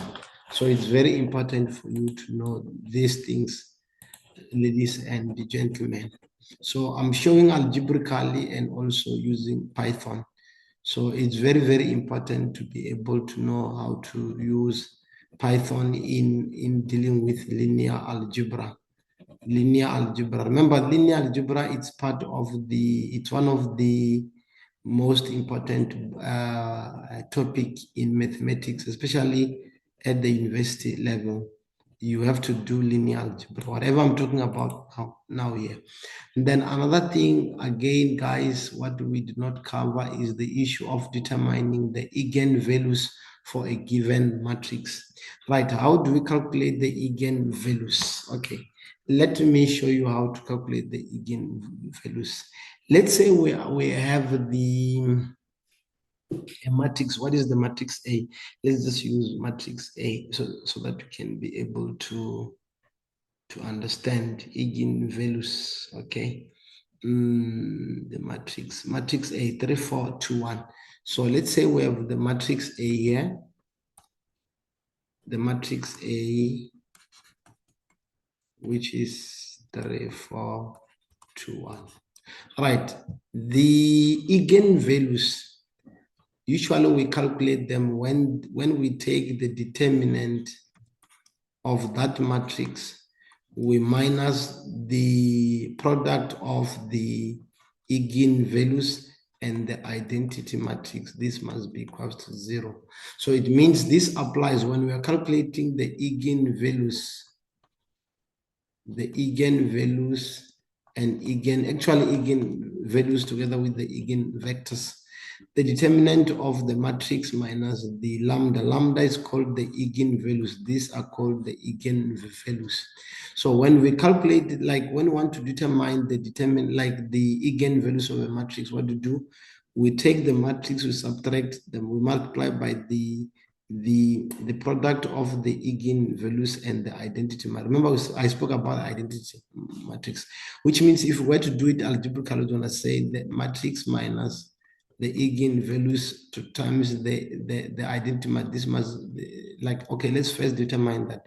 What is our matrix? Our matrix is 3, 4, 2, and 1. Then what is our eigenvalues is lambda? Then we have to multiply by the identity matrix. But since this one is a 2 by 2, it means we must use an identity matrix of 2 by 2. So it's 1, 0, 0, and 1. Then now let's simplify this. This will give us 3, 4, 2, and 1. Let's multiply by the eigenvalues. We're going to have lambda, 0, 0, lambda. And since we are subtracting, it means the final product date will be 3 minus lambda, 4 minus 0, which is 0, 2 minus 0 is 2, then 1 minus lambda it's 1 minus lambda. So now we're going to say this, the determinant of the A minus lambda I should be equal to 0. So we know how to do determinants. We multiply this first. So we're going to have 3 minus lambda into 1 minus lambda minus 8 equals to 0. So we need to solve for the eigenvalues here algebraically. So let's do that. Let's solve for the eigenvalues. So to solve for the eigenvalues, we're going to remove brackets here. So this would be, if we were to solve algebraically, this would be 3 minus 3 lambda minus the lambda plus lambda squared minus 8 equals to 0, if I'm not mistaken. 3 minus 3 lambda minus lambda plus lambda. So let's write this is going to be lambda squared minus 4 lambda minus 5 equals to 0. I think here we can solve algebraically together, or we can use quadratic equation. So it's lambda, we have 5 and 1 minus and plus. So it means the first lambda, it's 5 or even minus 1. So we have lambda 1 and lambda 2. So we can start with the negative 1, or it does not matter. So we have lambda 1 and the lambda 2. So it means these are the eigenvalues. These are the eigenvalues of this matrix. So it means now to do that, what we're going to do is we can still estimate this the eigenvalues by using Python.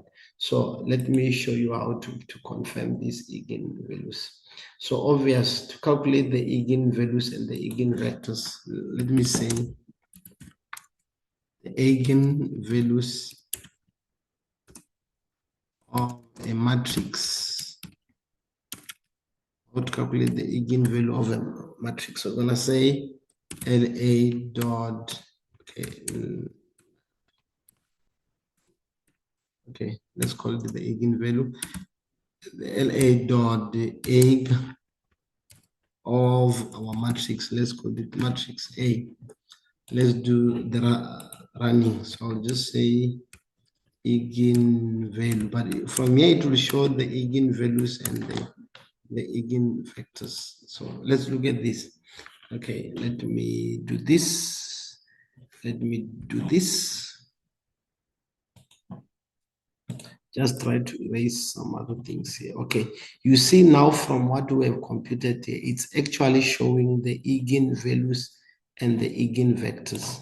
But now what are we concerned? We are concerned on the eigenvalues. So what is our eigenvalues here? Our eigenvalues are this one. So you see that we have 5 and minus 1.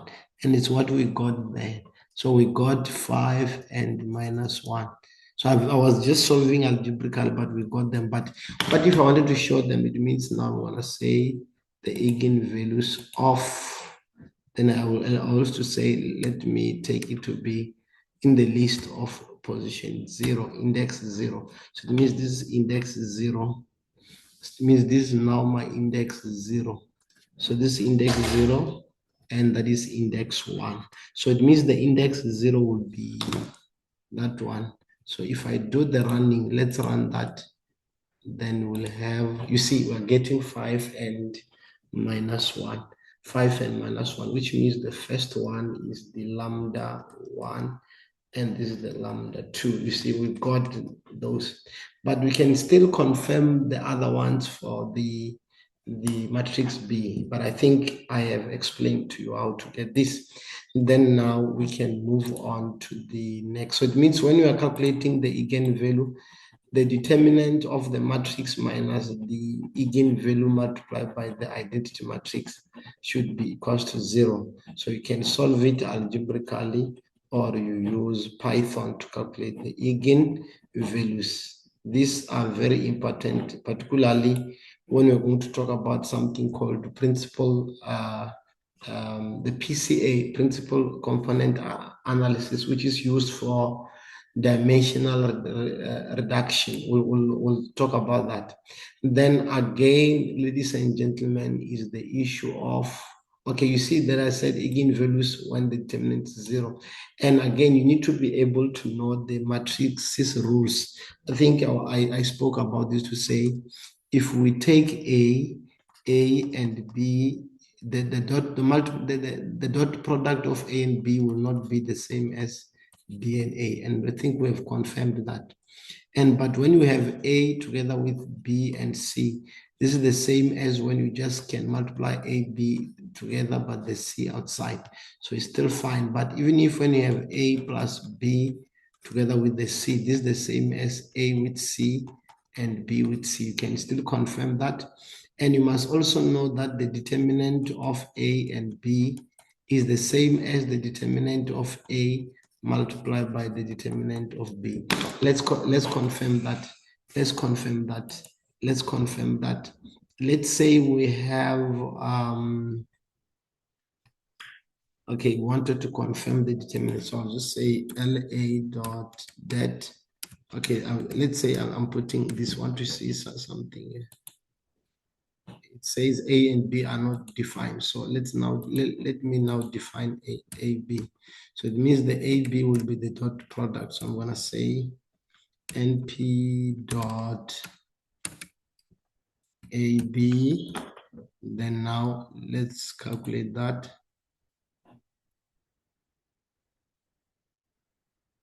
Oh, sorry. So it means supposed to do this. Okay, fine. So now we have calculated. So what is the determinant of AB? It says it's negative 25. Now let's take the determinant of the A alone. The determinant of A alone. We just multiply this with the LA dot determinant of we allow. We want to confirm the answer. You see, the answers are the same. It's negative 25, negative 25, which means determinant of AB is the same as determinant of A times the determinant of B. Then again, it's the issue of being able to know that the determinant of a transpose, and this is very important, the determinant of A transpose is the same as the determinant of A. So it means whether you transpose a matrix, the determinant will still be the same as the original matrix, which is not transposed. So it says determinant of A transpose is the same as the determinant of the A. Is that true? Let's confirm it. Let's confirm it. I'll just run it here. So let's say we have the following. We have the determinant, okay, LA dot determinant of, I'll just say determinant of NP dot transpose matrix A. So I want to confirm the answer. It says it's minus 5 roughly, but now let's confirm this. What is the LA dot determinant, linear algebra determinant of matrix A? Still to give us the same answer. They have the same answer. So minus, they're the same answer. So it means determinant of a transpose is the same as the determinant on its own. Then again, I spoke about this to say, if you take a matrix and you multiply by its inverse, or you take the inverse, you multiply by the matrix, it always gives you an identity matrix all the time. It will become an identity matrix. Then the last one is the issue of solving linear equations by using identity, the linear equation by using Python. Let's assume we have the following, ladies and gentlemen. Let's say we have x1 plus 4x2 equals to 7. And the other one, let's say we have x1 plus x2 equals to 5. Let's call this equation 1 and equation 2. Let's say we wanted to solve this. We want to solve for x and x1 and x2 simultaneously. So obvious, to solve for this, we can either use substitution or we use elimination.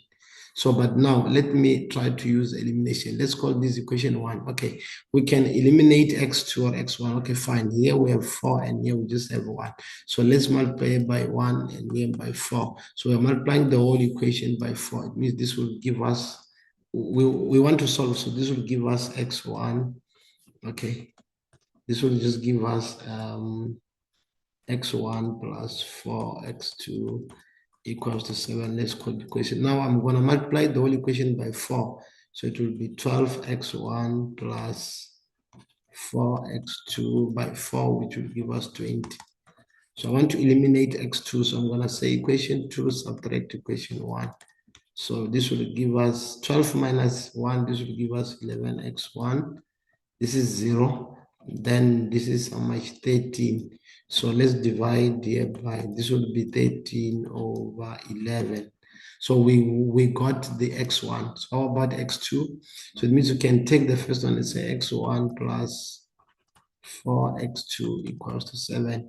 Where there is x1, we can put 13 over 11 plus 4 x2 equals to 7. So we're going to have 4x2 equals to 7 minus 13 over 11. And this is 4x2 equals to 77 minus 13 over 11. So 4x2 would be how much? I think if we divide everything by 4, this will give us 25 over 11. But let me confirm that. So, okay, minus 13, 64 divided by 11 and divided by 4. So, which is 25 over 11. Okay, let me check something.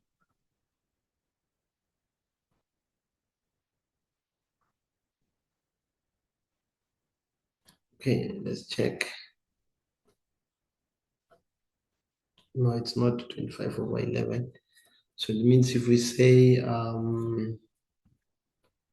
this will be 64 over 11. Okay, let me remove this. And 64 over 11. Okay, then 64 over 11 times divided by 4. So it's 64 over 11 times 4. So which means now we'll have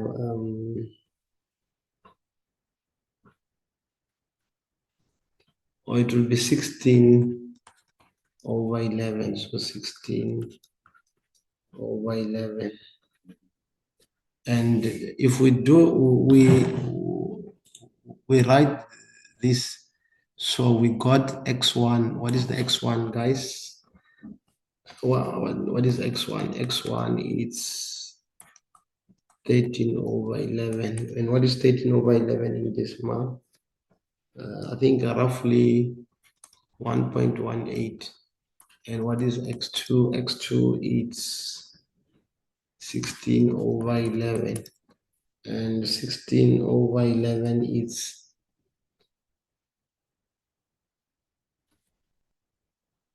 16 over 11 is 1.45. So it means when we solve for x, we algebraically we got 1.45. But now, what if we do not want to actually do we solve this algebraically? How about if we have more than two equations? Now there are three or there are four. You see, it will be a tedious work for us to solve for the values of x. And yeah, for the values of x. So now it means now this takes us to the issue of linear algebra to say, okay, fine. We know that when we have this equation, we can write them as ax equals to b to say, okay, fine. The matrix now is 1, 4, 3, 1, then with what? X1, X2, then this becomes, what is the b? It's 7 and 5. But now, ladies and gentlemen, what do we want to do here? We want to get the values of x1 and x2. And since this is the a, we know that when we have this, we know that since that is the a, we can say, okay, fine. To solve for x, we're going to say we have ax equals to b. And we just went through the matrix law that says that if you take an inverse, you multiply by its matrix, it will always give you an identity matrix. So which means to do this, to solve for x here, we have to multiply both by the inverse. If we multiply both by the inverse, look what's going to happen. This will now become an identity matrix with x. And this is going to become a times b. Then it means if we have this, we know an identity matrix. If it's a 2 by 2, it will be 1, 0, 0, 1. And if you multiply this with x1 and x2, still when we multiply an identity with this, it will still, because when you multiply this, it will still gonna give us x1 and x2. So which means to determine the values of x1 and x2, if we know the inverse of a matrix, we multiply that with the vector b, then we'll get, and we know that in Python we can use LA dot inverse of a matrix. Then we make a dot product with the b, then that will give us the answer. So now let's create let's use Python to confirm the answers in terms of what I just explained. So I'm gonna say fine, LA dot inverse of the A, then I'm gonna make a dot product with the B. But what is the B, guys? We do not create a, so the B is gonna be np dot array. So it's just a list list of a list. Okay, but this time around I'm just gonna put 7.5. So let's do the running. So let's do the multiplication here. So it means when we do the multiplication, okay, to say dot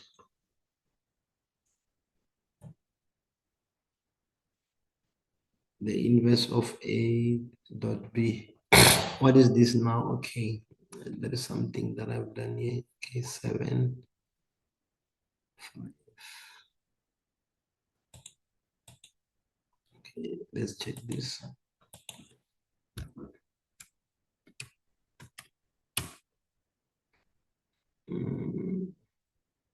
Oh, okay, because this one, it will be a 2 by 2, but why is it not? It is a 2 by 2. Okay, I'll check. So the 2 by 2 and by 2 by 1. Okay, what did I do here? Okay, let's print this. Okay, B, small b. Oh, it has now created it as what? As what is this? A 1 by 2 instead of 2 by 1, which will not work. So it means to make it 2 by, oh, okay, I was not supposed to put it in one, so the list together with another one. Okay, fine. So let's do the running. Yes. So you see now it's giving us 2.6 and negative 7 and 5. What happened here? 7 and 5. Okay, the inverse of them. Oh, by the way, it's not the, you see now it means we need to use to create our own matrix. Okay, fine. Let's come here and do that. So now we want to solve linear equations. Right, fine, we're gonna do, let's call it a matrix np dot array. I apologize, guys. List inside another list. So it's a 2 by 2. So what is our A here? Our matrix A, it's 1. Oh, then the other, okay. So it's 1 and 4. Then 3 and 1. Okay. So now we have our matrix. Also have the B. Let me copy the B there. Where is the B? The B, the B, the B, the B. We've done it somewhere. Okay, fine. Let me check somewhere.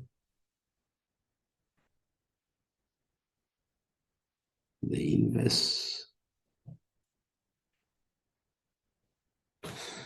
Okay, let me just call it B again. Is there? So let's now do the, we want to get the value of x1, x2. So I'll just say LA dot the inverse of the matrix dot B, the inverse of the matrix dot B. You see, it's giving us 1.118, and which is the values that we got here. So you can easily see that we just got, this is the x1 and this is the x2. It's 1.18 and 1.45. So this is how we solve. And another way we can do this is to use, we can also use something called the linear algebra. We can use the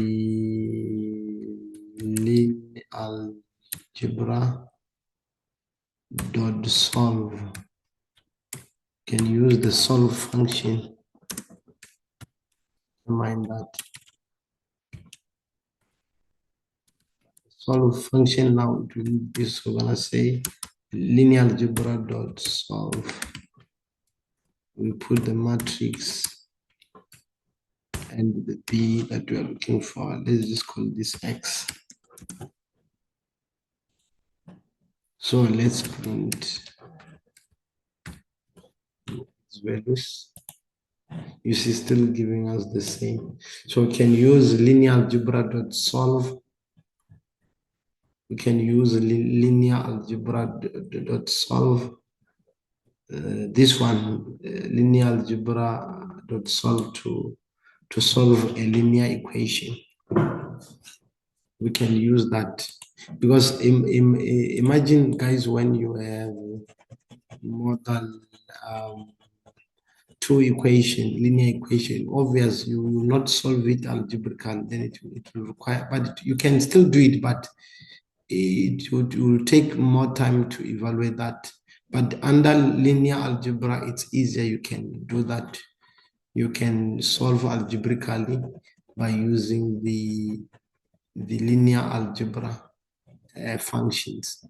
For example, let's say we have the following. This time around, let's say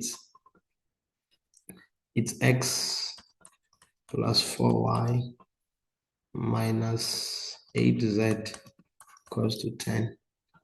Then we have, let's say, minus 2x plus y minus 2z equals to 3. And then the last one we have, let's say, it's 7x minus 4y plus, minus 4y equals to, let's say, 7. So obviously we're going to have ax equals to b, but what is our a here? It's 1, 4, 8. 1, 4, 8 minus 2, 1 minus 2, 7 minus 4, 0. Then you have x, y, and z. Then here your b will be 10, 3, and 7. So it means now, look at this, this is a 3 by 3 and 3 is 3 by 1. So it means the final result will be 3 by 1. So we can solve for this by using Python function. So it means we can use this. Okay, let me just try to show it here. So yeah, okay, let me just try to show it.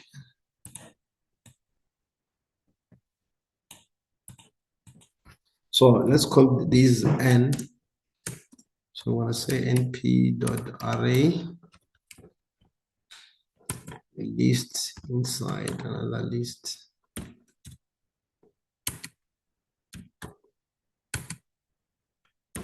Okay, so what do we have here? We have 1, 4, 8 minus 2, 1, and 2, 7, 4, 7 minus 4, sorry, and 0. Okay, so this is our matrix. Let me try to run it. Let me just say int n. To check it, it's 1, 4, 8 plus 2, 1 minus 2, 7. Okay, fine. Then let's now do the b. Let me just call it vector v.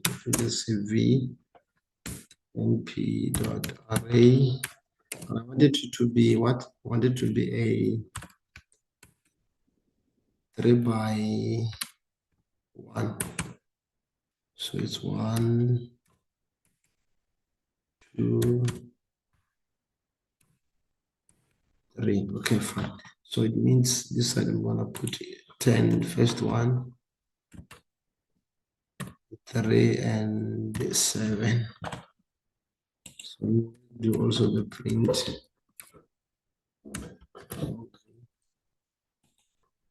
So it's 10, 3, 7. So now I wanted to compute. Okay, let's do this.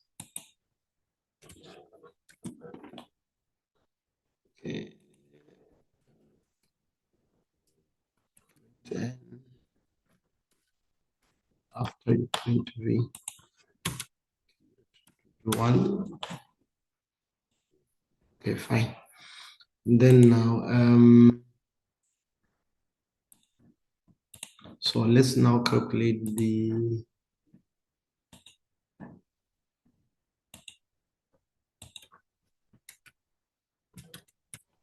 let's now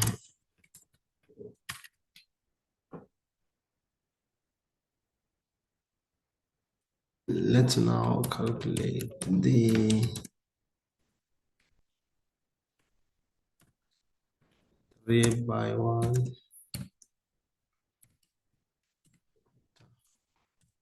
solving actual. So I'm gonna call it x values or the values. Let's call them the values. I can use LA dot solve. I'm solving what? The matrix n together with this V. So let's now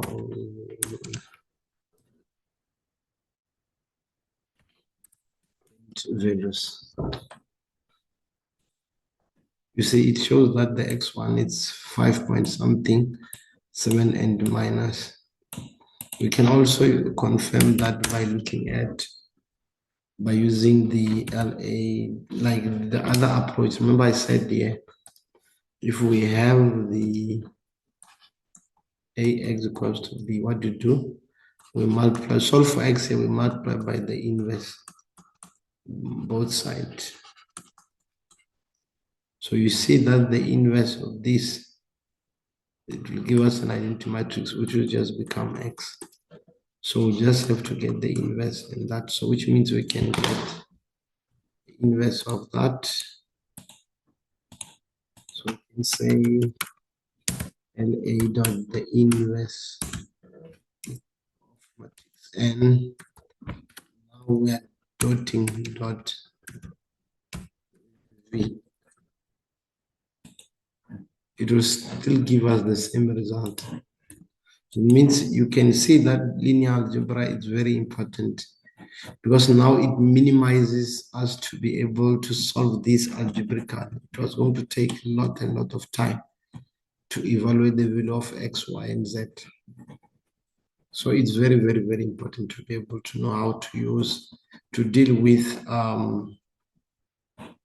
linear algebra. So let's check what we have covered already. We went through definition of what is linear algebra, vectors and matrices, even gave examples. We also went through the numpy libraries, numpy array. We know it's used to create arrays of elements. The linear algebra from numpy, we used it there. Numpy dot for multiplication, even matmul, it's used. And for zeros, it means you want to return the matrix that is filled with 0. The I is an identity matrix. The ones is the matrix that is filled with ones only. For example, if I say mp dot ones, and I say 3, so it means already it will give me a 3 by 3 matrix, but which is filled by ones only. So it will be a 3 by 3 matrix filled with ones. So let's do that. Then you see it's actually a 3 by 1, not 3 by, it's actually 1 by 3. So it means if I put then now it will give me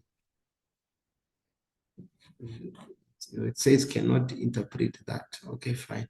So it means this one, it only uses, okay, let's say 1, 3. Or it means it must only have one dimension. So it means if I put 1 here, So this has to do with a vector with 1 row and 4 columns. Okay, so I believe you guys are following. So this is the method that we use to determine, like the method under linear algebra. These things are very important, guys, especially people who are doing engineering. You need to be able to know how to use this. And thanks for listening, ladies and gentlemen. Don't forget to like, subscribe, and hit the bell button. Thank you very much. Bye-bye.